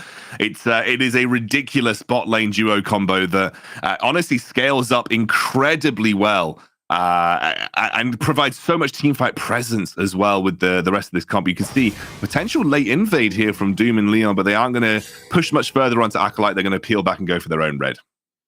Some pokes here and there, but at the very least, Acolyte was able to spot them out quickly. You have the vital points being seen as well. That is going to be Ruiz and Snitch. Snitch will have his hands on this Gragas. Just a few pops here and there with the barrel, but looking into the dragon lane. Again, we talked about this. So much poke, so much power from the Sona and Sarah duo. Ezreal will definitely have a difficult time. What he needs to do, though, is do his best to just survive the laning phase, the early game, and maybe even the first half of the mid game. I think you just want to, like I said, you just want to get through this early game as Sona Seraphine. I think with the Nami, that is something that you do need to be a little concerned about. As long as you're dodging out those bubbles, like Nami can be quite an aggressive trading support in the bot lane and can kind of help facilitate some of Ezreal's early game weaknesses, especially if you're empowering those Mystic shots, they can hurt quite a lot. But you can just see the sustain in this lane is pretty nutty, and Friend and Clue happily just absorbing that pressure. It is, and I also think that they have a lot of heals and movement speed boost. They will have the time of their life. But you know what? Leon is also having the time of his life. He will be able to pressure Acolyte and just push him back into the turret range, but that is going to be the riposte coming through. Leon will still be very much okay. That is going to jump into the mid lane though. Let's see what is going to happen. He's being boxed in, jump out, but it's going to Snitch jumping in. You also the first one being secured by the blue side. Shinjo saying goodbye. Now Snitch is the next one. Will Andre be able to get the kill? That is going to be a no. Leon does jump in, immediately targets Acolyte. That is going to be Clue at the front line. Sona with the heals and the, of course, sustained an extra damage right there, but that is going to be Nami saying hi and hello with the ebb and flow. The bubble will not connect, and now both teams will just disengage. That was very risky for Clue to jump in there, but had that heal available just to keep Leon in that fight. It was moments or minutes away from just dropping down Leon there against Acolyte. You don't really want to give Fiora an edge in this matchup. It's a very volatile matchup, the Lee Sin Fiora match. But I like this again. This is classic Tribe. Whenever they find an opportunity, just trying to punish in the 2v1. And they managed to get Ibu down very low. But yeah, I think you have to be very concerned if you're Leon and Clue, because Leon in the top lane, because if you give that Fiora anything in this matchup, it can very easily go the wrong way. Snitch being locked in that Hextech ultimatum, but looks like they really want to focus on this dragon, but he is still alive. However, the Diana will be able to get him down. That is going to be the move coming through, and 2 kills going over to Team K. So looking here on the other side of the map though, Bubble still not connecting. Ibu will be able to use that Trucian Barrage, and Clue will just cancel his recall. Now that's going to be Friend trying to focus on to memorize. Beat Drop is going to connect. Heals for days yet again. Looks like no team, no talent. Dragon Lane duo will hold out just fine, even though slowly scaling with this Ezreal. Yeah, but also I think you scale better as Sona Seraphine. I think Sona Seraphine is one of the best scaling duos in the game. I like Snitch. It's one of the reasons you pick the Gragas into the Camille is to be able to disengage from that Hextech ultimatum. But unfortunately, Doom and Snitch losing out in this 2v2 time and time again, and those level 5s were there for both Andre and for Ruiz that allowed them to just get the slight edge in that 2v2. Right now, though, this is exactly what you want if you're Team Queso. You want to be able to put the pressure on early. You don't want to let Sona Seraphine get away with this for free. And so you can see that any kind of early advantage that you can leverage in your favor will give Team Queso a bit of a lifeline when working towards the mid game, where they're going to hope to potentially strike against the team's NTNT before NTNT get too carried away and get towards that late game. Took us for comfort in Ruiz there for the Dragon Lane side, but he was able to survive that one. Now, Rip Herald as well as the Infernal Drake is now up. Both teams will try to go and get that Dragon. That is going to be the Anchor connecting onto 1-9, but that is going to be the Crescendo connecting onto 2. Team Queso, 2 ultimates already being burned down. That is even suddenly connecting onto 3. You have the stuns coming through. Morpho connecting onto 2. That is going to be tactical being used as well. Shinjo saying goodbye. Beat Drop connecting onto 2. That is going to be Gragas lurking into the side. So far, it is a 1-0 in the favor of Team Queso. Here comes no team, no talent. Jump in, but looks like Leon will just disengage. That is going to be the octopus connecting. Stuns coming through. Kite still all over the map. Now you have Leon saying goodbye. You have the heals from Sona. Diana being bursted down. Now you have no team, no talent. They want to get their next target. B-Drop is not going to connect. Here comes the hook shot, but looks like that is going to be Andre deciding to disengage. Yeah, but it's not a problem. They weren't after anything other than the Infernal Drake here. They did not want the kills. They just wanted to delay the backs as long as possible to get Doom back towards that Dragon Pit. It does mean that we'll end up trading Rift Herald for Infernal, but I think you take that as NT. You are happy to have the Infernal Drake. It gives you some scaling advantage again. Not that you really needed it, but even more than that, it delays the scaling of Team Queso, stops Team Queso being able to accelerate in this mid game. Leon has been a bit of a target here, and we've got 3 members from Team Queso grouping up, I think, looking for that first tower of the game. That is going to be Leon jumping in. You also have Doom lurking to the sides. 2v3 who will be able to survive. That is going to be a hook shot away. Just Doom throwing out his spear, and looks like Team Queso will just back away. I think they actually saw Sona even. Triforce has been completed by Andre. Jumping back into the mid lane, you have Ibu and of course Snitch, just with their small highs and hellos. You just take a look here. Unfortunately, Doom just not enough in position, or his team weren't around him. They were in a 5 versus 4, and I think for the most part, when those Sona and Seraphine ultimates are down, there is not much that you can do if you're NTNT. Leon was not there at the start of the fight, which just meant that the man disadvantage, it was enough to get sort of play, or force NTNT rather to play a more safe team fight. But again, they weren't really after the kills here. They really just wanted to delay those backs. They wanted to stop the backs happening so that Infernal Drake could be taken, and it was. I think that was mission accomplished. Now you have the... Okay, I thought they were going to jump in, but let's see the Reach just throwing out his Crescent. Now you have the Tidal Wave available if ever they want to pick a fight here. Acolyte though, away from where Leon is, looking at the mid lane. You have Camille, you also have Xin Zhao just pushing the waves in. Recalls will come through for No Team, No Talent. Leon focusing onto the turret, and he will just fall back. He sensed Acolyte's presence. Yeah, he kind of knew Acolyte was coming. It's a bit of a close affair for first turret of the game here on the top side of the map. Take a look here, Leon. I think did he find the kill? He found the kill in the 1v1. That is spicy stuff. Didn't get enough time on the tower to take it down, though, and I think it should be an easy tower take with a Camille and Fiora on the top side of the map. They do get it, but we haven't engaged from Doom. Tactical Sweep again. Now you have Leon jumping in. That is the Hex ultimate being popped as well. You have Clue jumping in, flashing in. Camille saying goodbye. Now you have the time to be connecting onto one. The grand challenge has been popped. You still have Friend at the back line. He does have Encore. Let's see if he's gonna commit. Now NTNT, they are looking for the kill. GA already available for Leon, so he has that leeway if ever he is at the front line. But looks like Memorize will just stay under turret unless he gets caught up by No Team, No Talent. Now a flash in to make sure he will not get taken down, which leaves the mid lane turret vulnerable. Except cast has been popped by Snitch just to push Ruiz back. The bubble is going to connect for members of No Team, No Talent jumping back. They'll have the sustain to keep themselves going, though. Remember, with the Seraphine Sona, you're looking for one particular item spike on either. I think Staff of Flowing Water is the big item that you're looking for to ensure that these guys are kind of in that prime position to be buffing each other up, getting that cooldown reduction, or that ability haste rather, and just getting a huge amount of AP being gifted to each other's pockets as well. It's a really important item in this duo combo. Above that, you also have the likes of the Harmonic Echoes to ensure that you're getting ridiculous healing out from both the Seraphine and the Sona. So if we get a chance to have a look at the items, we'll just see where those item spikes are right now. Seraphine actually going for the more aggressive of the builds. The Staff of Flowing Water has been completed for the Sona, but we're actually seeing a Ludens early from Seraphine here. So more damage-orientated Seraphine. I imagine now heading towards the Staff of Flowing Water because that is such an important little duo item that you can pick up for both Clue and Friend. But you know, I think the Ludens makes sense. You are wanting to be a damage threat in these fights, and so the Ludens gives you that nice mid-game spike.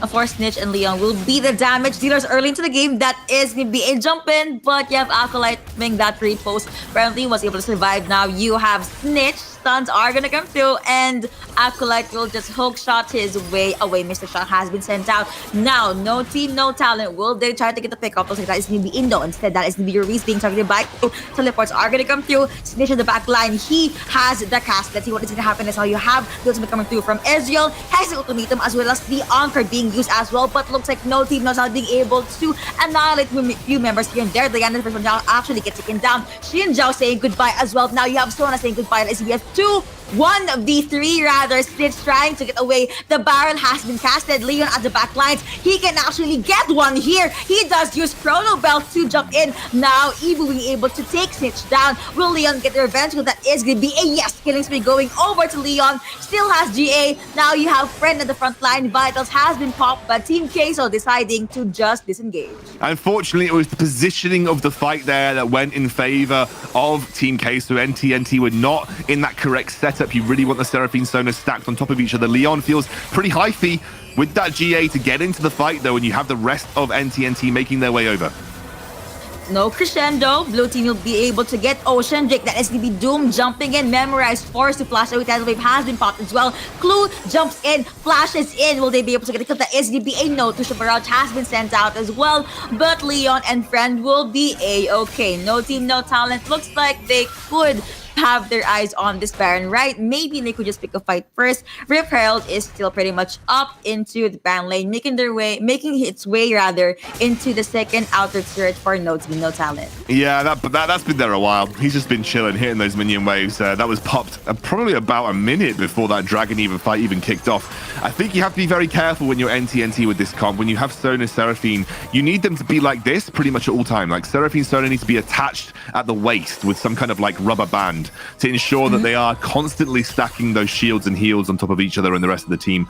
If you're playing a split fight, and a split fight is what you're after, it's why Gragas is so good into this comp, you kind of limiting the power levels of this particular composition. So you just have to be a little careful about how you choose to set up fights with a Sona Seraphine comp. And that's probably where Team Coastal are going to be looking to exploit. They've got a very heavy engaged comp, and they can look to catch people out of position.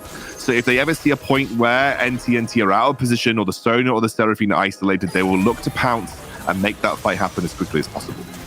Evo alone into the mid lane, I think that does not sound good. At the very least, Memorize alongside Breeze is now where is the SDB Gragas jumping back into the base. Baron is still pretty much alive, but no team is actually jumping in the Baron split just yet. Fiend and of course Clue will be together. That is going to be the beach up connecting onto one, as well as the high notes connecting onto Ruiz, but Ebu rather will still be very much healthy. That is going to be a jump in, flash in, encore connecting onto 3, as well as the beach up. That is going to be now being bursted down. Now you have no team, no talent jumping in. That Tusha Barrage hurting a lot. Now you have Doom Rampage going over to Leon. That is going to be the ADC, and the support already down. They were pretty happy to get those 2 kills. Now they want to get the purple word.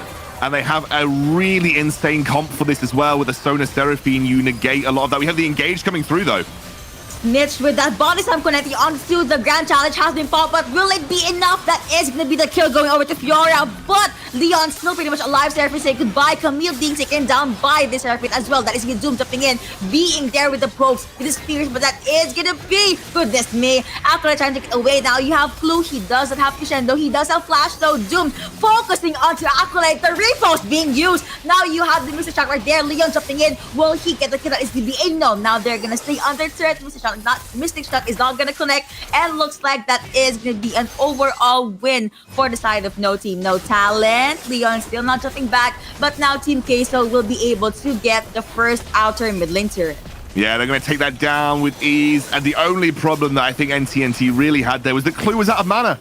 He had absolutely no mana in that Baron fight. Used a lot of it to sustain them up as they head towards the Baron. And massive credit to Team Queso. They peeled back so well. Let's take a look back at that fight here.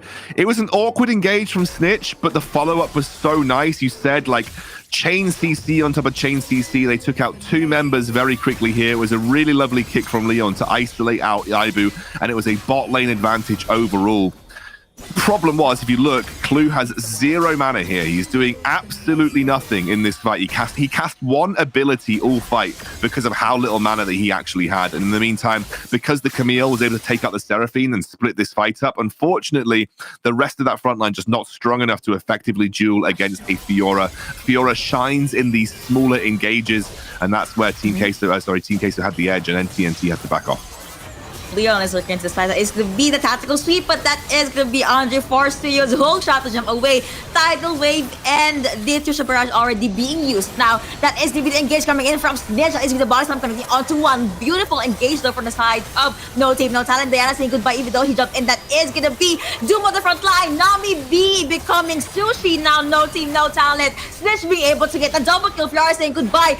That Ezreal tried to get away, but now we have an ensemble leader. At the very least, Acolyte was able to press him down. But at what cost? At the cost of his very own life. Now, no team, no talent being able to get those ace, those 5 kills in at the expense of Leon. They could finish off the game. I think they're going to straight up finish off the game here.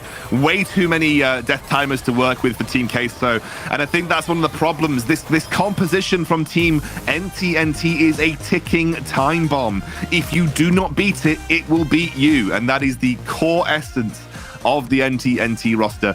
And I think, as we said, Seraphine Stoner, once they hit certain item specs, the sustain is almost impossible to deal with. It doesn't matter how many Executioner's Callings you buy. It doesn't matter how many Morellonomicons. There is too much shielding, too much healing to deal with. And I think, unfortunately, if you let them have a draft that works for them with the Seraphine Stoner, it is just essentially a game of, can we get far enough ahead before they just become impossible to beat?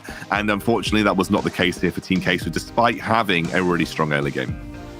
That's true. Also, can I just say that Clue, even though he has the heals, he also picked up heal as a summoner spell. So the sustain and the healing is definitely obnoxious for No Team, No Talent. But now let's take a look at the highlights for that game.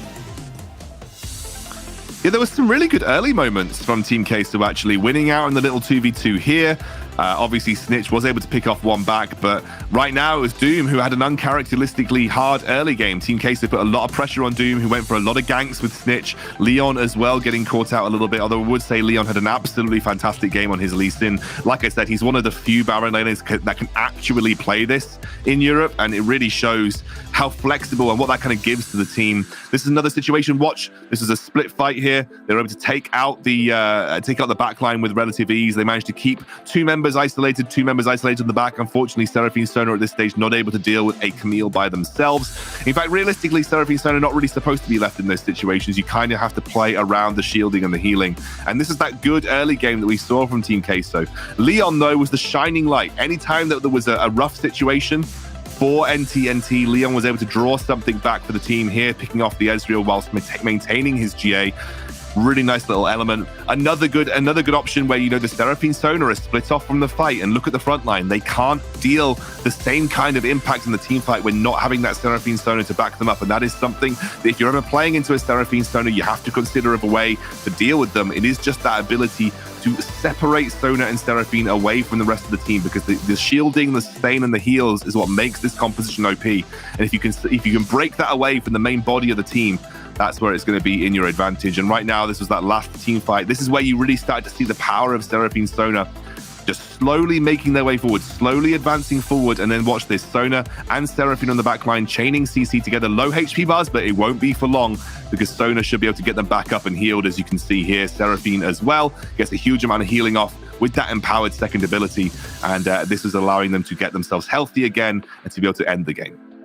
Can I just say that even though Doom was in the front line in that last clash, he was okay. I mean, he got lots of ultimates, but he was still able to make it out of there alive. Looks like this is going to be 2-0 so far for No Team, No Talent. Also, can I just say that you mentioned about separating Sona and Seraphine. Made me think though, what if there was a core key for the side of Team Queso? The Valkyrie could have separated these two champions, but then again, they're in the back line. Still a lot of things to take into consideration. But of course, without further ado, Pick and Bans is ready for game number 3, so let's scooch over there.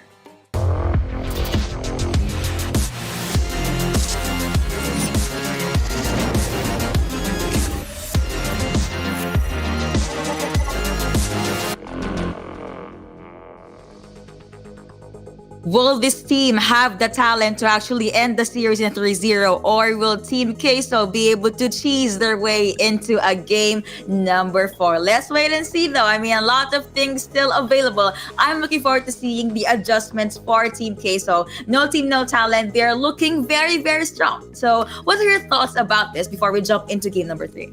They tried comfort, they tried non-comfort, and neither of them have worked. So at this point, you just pick your best and hope for the best. Realistically, I think unfortunately, No Team, No Talent might just be a little too strong. They are just that cut above the rest of the European teams right now, and you're kind of seeing it over the course of the last couple of Origin series.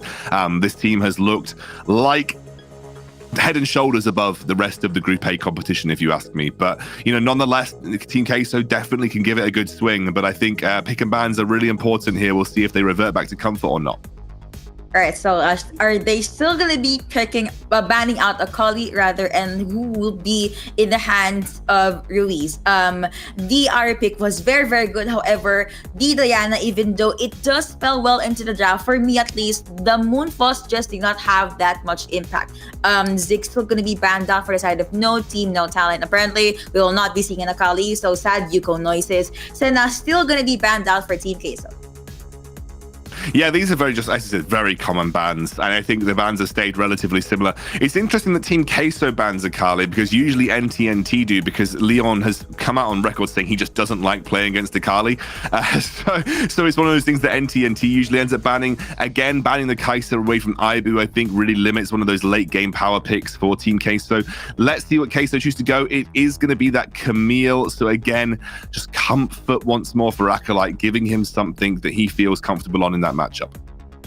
All right, so that is going to be the Gragas, most likely going over to Snitch, maybe even to the Brown lane. Corki now being picked up by No Team, No Talent, most likely is going to go over to Snitch. Looking back into game number 1. Team Queso, I was about to say they could get Xin Zhao, but looks like they want to get their hands on this. They see Ezreal is open for grabs as well if they want to secure an ADC, but it looks like they're going to get this Garen. It's going to be a jungle. No. Who will go where? The mind games of Team Queso, though. Could be mid lane Camille. We have seen this before, and I think Ezreal is the sensible choice once more. When you know that you're dealing with a lot of a need to kite away, then Ezreal is one of those few AD carries that has a lot of self peel built into his kit. It's going to be Lucian. Expound those space, though. Support Garen.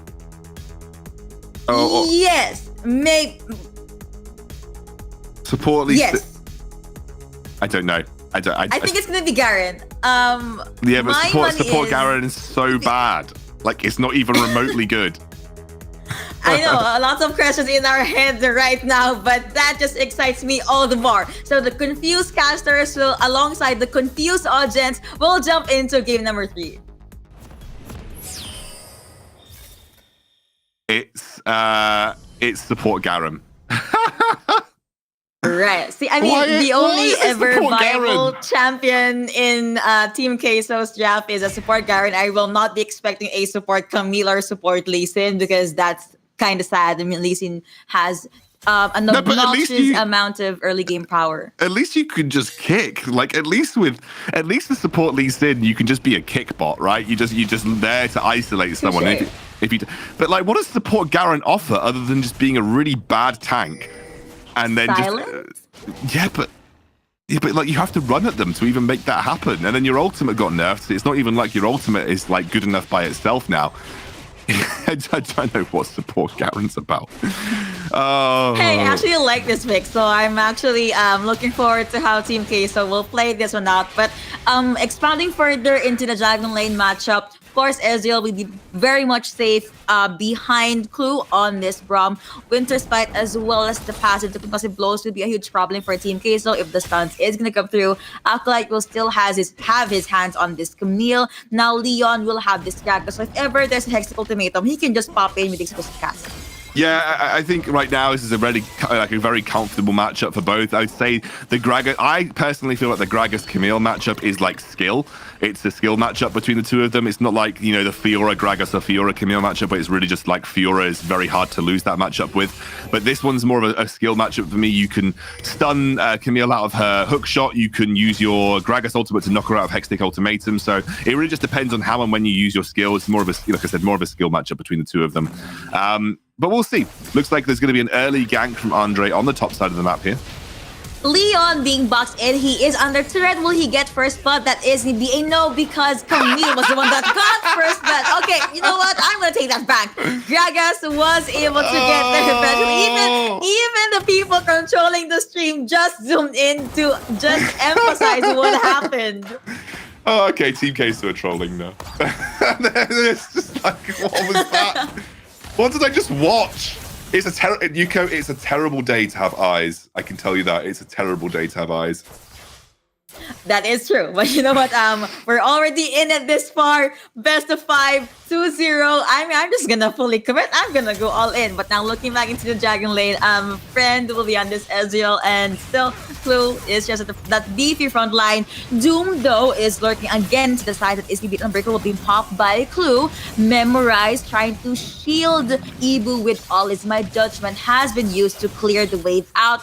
But the moment Doom jumps in, or maybe the moment a new wave of minions jumps in, could spell bad for them. Ibu will just cancel the recall, but Friend is pretty much a-okay with that. Now here comes Doom, jump in, focus on the Ibu. That is gonna be the Glacier Fish connecting onto one, and Garen gets annihilated. Just is gonna connect into one, jump in, Arc and Shift, Mystic Shot. That is gonna be 2 kills going over to No Team, No Talent. And they are really off to a good start here. This is a great acceleration in Game 3. No Team, No Talent looking to stamp their authority down on the Origin series. Let's take a look at it. Look, I'm going to be honest with you. I understand why Andre made this gank. They obviously just misplayed it a little bit, right? You want to get Camille the edge in this matchup because then Camille can probably just continue to pressure out in the side lane. So I definitely understand the thinking there for Team Queso, and I understand what they were trying to achieve. It just didn't really work out very well, obviously, as we saw. And like obviously Andre was trying to hold the aggro on the tower because he knew that Camille would die should she take it. Should she have taken a tower shot? But he just held it for a little bit too long. Sometimes it's difficult to predict those types of things. So, you know, I joked a little bit about a terrible day to have eyes. I joked a little bit about trolling, but it's difficult to make those kind of, you know, plays effectively and calculate it 100%. That is true. At the very least, it was he just took one turret hit too much. Now the Rift Herald and the first dragon of the game is already up 1-3 in the scoreboard. Now you have Team Queso focusing on their peril, but you know what? Doom just says hi. Here comes, of course, Juggernaut as well. That is to be the judgment pop. Tijo saying goodbye. Now Clue is the only one left at the referral, but here comes Fred. Here comes Snitch. Braum being bursted down. Beautiful Valkyrie principal package being used by Snitch there. Also, the missile is still gonna reach Ari, and Snitch at the perfect position possible, being able to get that double kill. That is to be the Lee Sin being bursted down as well, and it was a 3-0 in favor of No Team, No Talent. Yeah, and they should be able to get a lot of damage down into this mid lane tier 1 as well. That's a nice few plates that will go in the back pocket of Leon and Snitch here. They won't be able to take the tower outright, but they've set it up so that, you know, a simple push should allow them to pick up that tier 1 and open up the map a little more here for NTNT. They're now going to set up for that dragon. We haven't engaged. Here comes Reese, but that will not connect. This is connecting onto 2. Now you have their push back onto Acolyte. Acolyte being saying goodbye. Charm is gonna connect, but Blue Team being able to get the Ocean Dragon. But the fight is right there. Kalinsmi going over to Ezreal, jump in, Arc and Shift in, as well as the Mystic Shot being able to take Lucian down. Rampage for Friend, and that is gonna be that turret falling down in favor of NT. And that now opens the map up massively. They even picked up the dragon as well. NTNT, it will be, I'm going to be honest with you, Yuko, it will be a difficult position to lose from here on out. I think realistically, they are in the driving seat in this game. Andre desperately trying to hold on to this bot lane tier 1, knows that he can't commit versus the Braum, though, as the Ezreal just too strong at this point in time. Doom, though, might walk straight into Ruiz here. That is going to be a flash out, though. Charm is going to connect onto Braum, but you have the Unbreakable coming through. Braum saying goodbye. Here comes your engage from Team K, so Shinja being bursted down as well. Friend, the only one left there. Trisha Barrage being used. Acolyte, goodness me, being taken down by Snitch yet again. And it was a 2-1 in favor of Team Queso, but they are still going at it. Charm is not going to connect. The orb is going to connect onto Gragas, but he does not care. He body slams his way in. Ezreal saying goodbye. Will he be able to tank the damage that is the game? No. Leon 1v3. Judgment being popped. Double kill going over to Lucian, to Ibu, but Snitch being able to get the Baron lane turret. I mean, you'll take those kills. If you're Team Queso at this point, you need anything that you can get, especially when you're running with a Garen support that's taken Grasp of the Undying, by the way. So, you know, I think you'll take anything that you can get at this point if you're Team Queso, and try gifting some gold, some charitable gold back towards Queso in this game, because goodness knows Queso definitely need it.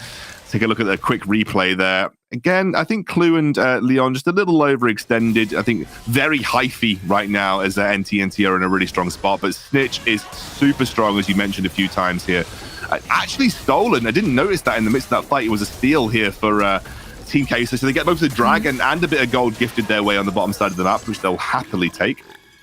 Trisha Barrage to say hello to Team Queso, but Team Queso will just fall back. Andre very, very low. That is EV jump in. Let's see if Snitch alongside Clue will do something. Charm is gonna connect onto Corki, but no one actually committed justice. Let's see the Glacial Fisher. The green light from No Team, No Talent. Here comes Andre in the back line, but Snitch is safe as well. The calling has been used. Ezreal still very healthy. Charm is gonna connect, as well as the Orb of Deception, but no actual trades from Team Queso. Still, Team TK have very low HP bars for the time being, and they are a little overextended. Lee Sin hovering on a flank. This 2-2 tower should drop. I don't think anyone's quite in position to punish them as of yet. But NTNT definitely pushing the boat out as Snitch has to Valkyrie away. Very close one there for Snitch, but he'll get away just fine. And the rest of NTNT will back off. We'll take a look back at that replay. You can see Ruiz able to land a little charm. It's a really good block off here from Clue with that Unbreakable, just to give a lot of space over to the back line for NTNT to just jump in and get the work done. Having a little breakout here. Another fight opening up. Ruiz, the first one to say goodbye. He did use his charm. He tried to pick a Snitch off or maybe even friend, but he was very much near wall and was not able to secure the kill. And instead, he was the one that got taken down here at the mid lane though. Andre trying to go up against Leon, but Leon being very healthy, being very A-okay, will be able to survive the few pokes coming out from Andre. Now you have 17 and 13 on the scoreboard. Triforce being completed by friend Snitch again, sitting comfortably 4-0-4. Just give him a front line, which they have Braum, by the way, and he is going to be A-okay. On top of that, friend is very much scaling, just has Triforce, Ruiz there. Now I'm still waiting for Garen to do something. He could silence maybe Doom if he jumps in, maybe even friend. I don't think you should target Clue, but now no team, no talent. Let's not go with the fights. Let's try and take Dragon. You know what? Why not both? That is the charm connecting onto one. Now you have the blast bomb being popped. That is going to be the Unbreakable still being sent out by Braum and Team Queso. They cannot go near. No team, no talent. Just yet Snitch threw out a missile. Will it be enough? It will not. Now Leon is at the backline. As with Doom jumping in, he does get pushed back. Now you have the Glacier Fisher being sent out. Jumps coming in. Snitch is now unstoppable. You also have the cast being thrown out. Double kill, make that a triple kill going over to Snitch. He is now godlike. Garen saying goodbye. 3-0 in favor of no team, no talent, just in time for the Baron to be up.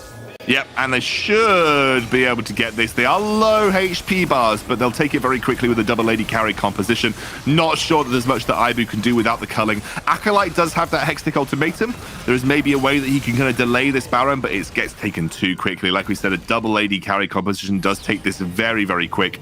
And Acolyte not even interested in engaging the fight right now. This could be the last stretch for no team, no talent to win the final monthly Origin Series before, as we can say it now, it has been announced, a LAN finals later in September. Mark your calendars, but here we have a replay. Yeah, we're going to see a little break. There was just a really nice cask from Leon there. Yuko, I don't know what Garen support's trying to do. We've got another fight, though. He's trying to support. Don't worry, I got this. A shutdown on Ezreal though, but could that be the only kill Team Face will be able to get in that skirmish? Looks like NT is just holding on just fine. Font of Life is going to be proc, but I don't think that is going to be enough. Still, no team, no talent holding their gardens. The mid lane, that is going to be Leon trying to juggle that 2v1. He received a lot of damage. He is being boxed in, and that is going to be a bye-bye for Gragas. Blue team being able to get a rather one turret being taken down for the side of Team Queso. Dragon is up, but red team, no talent. They want to get the turrets down. They want to play the objective game. Yeah, and they have that Mountain Dragon ready to go. Only one tower taken for Team Queso. It actually looks like Friend is going to try and cover that one on the top side of the map as he goes for the red buff. I think it should be able to go down to Acolyte here, so at least something going in the favor of Team Queso right now. They are about 10,000 gold behind it. Actually, I mean, Ezreal's literally just wanting the Camille. That's a sad sight. There you go. Goodness me. That's it. That was the story. Ezreal being able to win that fight. 1v1, very close up against Camille. Even though Acolyte used all of his resources, it was not enough. They jump in, a flash into the side. You have the Glacier Fisher again, but Snitch is now legendary. Shark is not gonna connect. Memorize in middle of the fight. Double kill going over to Corki. He flashed in. Another triple kill going over to Corki. Man, this guy is a beast. Now Garen saying goodbye. Blue team being aced against the red side. They want to go all in. They want to focus on the Nexus. Will Acolyte be able to defend this? He needs to clear the wave. That is going to be a tactical sweep, but he just ate a lot of damage from no team, no talent. They got the scale. They got the ace. Now they got game number 3. And they will get the monthly finals, the August monthly finals of the Origin Series as well. And I think categorically cement themselves as the best team in Europe right now. Obviously, Group A and Group B have yet to have that cross play, but I think a lot of people are looking towards NTNT as the dominant team heading into those LAN finals later in September. Really excited to see how they match up. But for the time being, going to be honest with you, they didn't even make it look close. That was an incredibly easy series for Team NTNT. And I think Queso, as well as Gamelord, they're going to have a lot of thinking to do when it comes to tackling the problem of NTNT in another set of games. Definitely, that was a very intense talk from No Team, No Talent. So you guys enjoyed that game number 3. Let us take a step back and look at the highlights. I mean, every single game here. I mean, yeah, this is just. It was an error. It was a miscalculation. Here comes Xcandle again. I know. Look, I frown, I sigh because it looks so sad, but it was just a simple miscalculation. Like those kind of things definitely happen, so I'm not going to get too worried about it.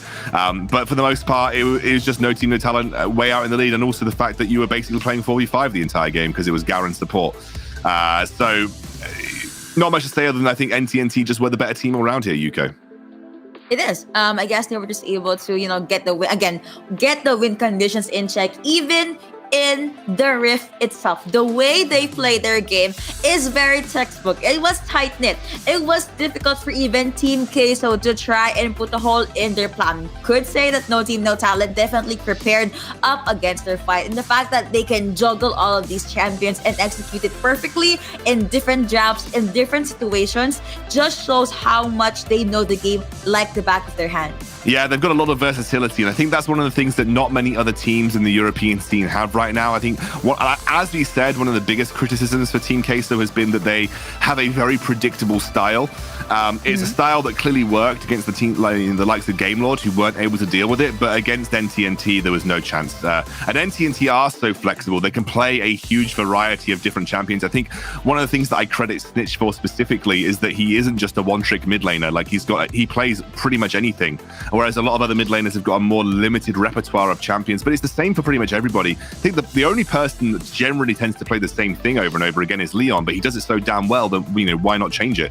Or why change it rather? You don't really have to. So I think overall, great series from NTNT, showed their versatility, showed their ability to deal with a very predictable draft from Team Queso. And obviously one of the problems that I think Team Queso had was when they tried to move away from that I guess, comfort draft, they just didn't play as well. And NTNT just able to take that skill gap and exploit it.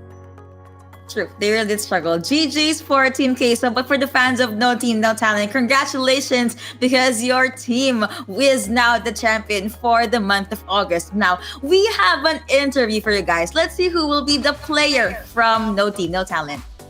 Still gonna be Snitch. Hello. It could be anybody. It could have been any of them. Five of us. It could be anyone. Well, Doom doesn't talk. Leon's a bit of a firecracker, so Leon had a party to go to. Your clues French. He struggles. It's just tough stuff, really. I have to take the burden. You have to take the burden, but it's okay. It's okay. Well, we appreciate you, Snitch. First of all, LAN finals, pretty exciting. Are you guys hyped? You guys talked a lot about that. Oh yeah, definitely. I mean, we're super excited. Obviously, only me and Doom have any real LAN experience. So Clue, for example, is a bit nervous. Some of our players are a bit younger. They're not super confident about being on stage and stuff. But I think me and Doom at least have a lot of experience between us that we can kind of share and make sure everybody's comfortable and playing on their best level. Well, I actually asked a lot of wild-riff or technical questions from Snitch, looking back into the previous days of Origin series. Now my question is, will you enter Garen support in your team? Honestly, I think not. Not really sure what happened there. Maybe they just had like a draft miscommunication. I guess it happens. We did used to ban Garen a lot. Maybe they thought that if we just saw Garen, we'd just fall apart and just start, running into mid tower or something. So I guess, maybe a viable strategy from that angle. But yeah, I'm not sure about the Garen support personally. Is it a mental boom? I think it was a mental boom, mate. You exposed the Kha'Zix Camille Ari draft and they just didn't know what to do. But legitimately, I kind of want to get your thoughts on the rest of the competition in Group A specifically, because obviously I would ask about Group B and Group C, but you haven't had a chance to play them yet. But Group A, I think clearly you guys are a bit above the rest of the competition. Between Queso and Gamelord, they're probably the biggest other two competitors that you have, I think, for European dominance, I suppose. What is it that's kind of like setting them back right now? Is it Queso? Because I feel like Queso, for instance, are a little reliant on certain drafts, for instance, right? What do you think that sets you apart from those two other teams? I mean, I just think our advantages. I think the big one is just hero pool. I think our players are just way more confident on way more picks, and we just have a wider grasp of the meta. No matter the meta, honestly, no matter what the patch changes, it feels like we're always the team that's picking up picks first. We're picking up like new junglers. We're picking up, new mid laners. We were playing like some center lanes and stuff and this kind of thing, and it feels like we're kind of always establishing it. No one else is really like making these huge marks on the meta like we are, and I think just the depth of strategies that we have as a result just naturally makes us better in draft. Like we always adapt our draft and our bans to kind of whatever team we're facing. Whereas other teams, for example, they ban the same champs every game, And I mean, you could say we used to do that with Garen, but that was because it was like a throw ban. But we're so good at adapting to like whoever we play. And I think other teams are a lot more rigid in their styles. And that makes it so it's harder for them to kind of like be as competitive with everybody. Man, confidence is definitely key for Snitch and for No Team, No Talent here. So again, congratulations for winning that series 3-0, by the way. What a stomp. So do you have any message to your teammates and to your fans out there? I mean, huge shout out to my team. Honestly, our team environment is so great. Like, I have so much fun playing with these guys. It's honestly insane. Like, our comms in the game are just, if they ever release mic checks, you guys will see. We're always like pogging out to everyone else's plays. I'm like, friend, that was an insane snipe. Whoa. It's so funny playing with these guys. Huge shout out to all of our fans who have been supporting us all the way through. We managed the online Grand Slam. Hopefully we could do well at the LAN finals. Thank you guys so much for supporting us, as a team and individually. Check out all of our streams. We're all streaming very actively. We'd love to talk with you guys and, share our gameplay. And we hope you have a great time watching Wild Rift. Thank you guys so much. All right, and thank you too for giving us amazing games. That has been Snitch from No Team, No Talent. We will see you into the LAN finals. Thank you.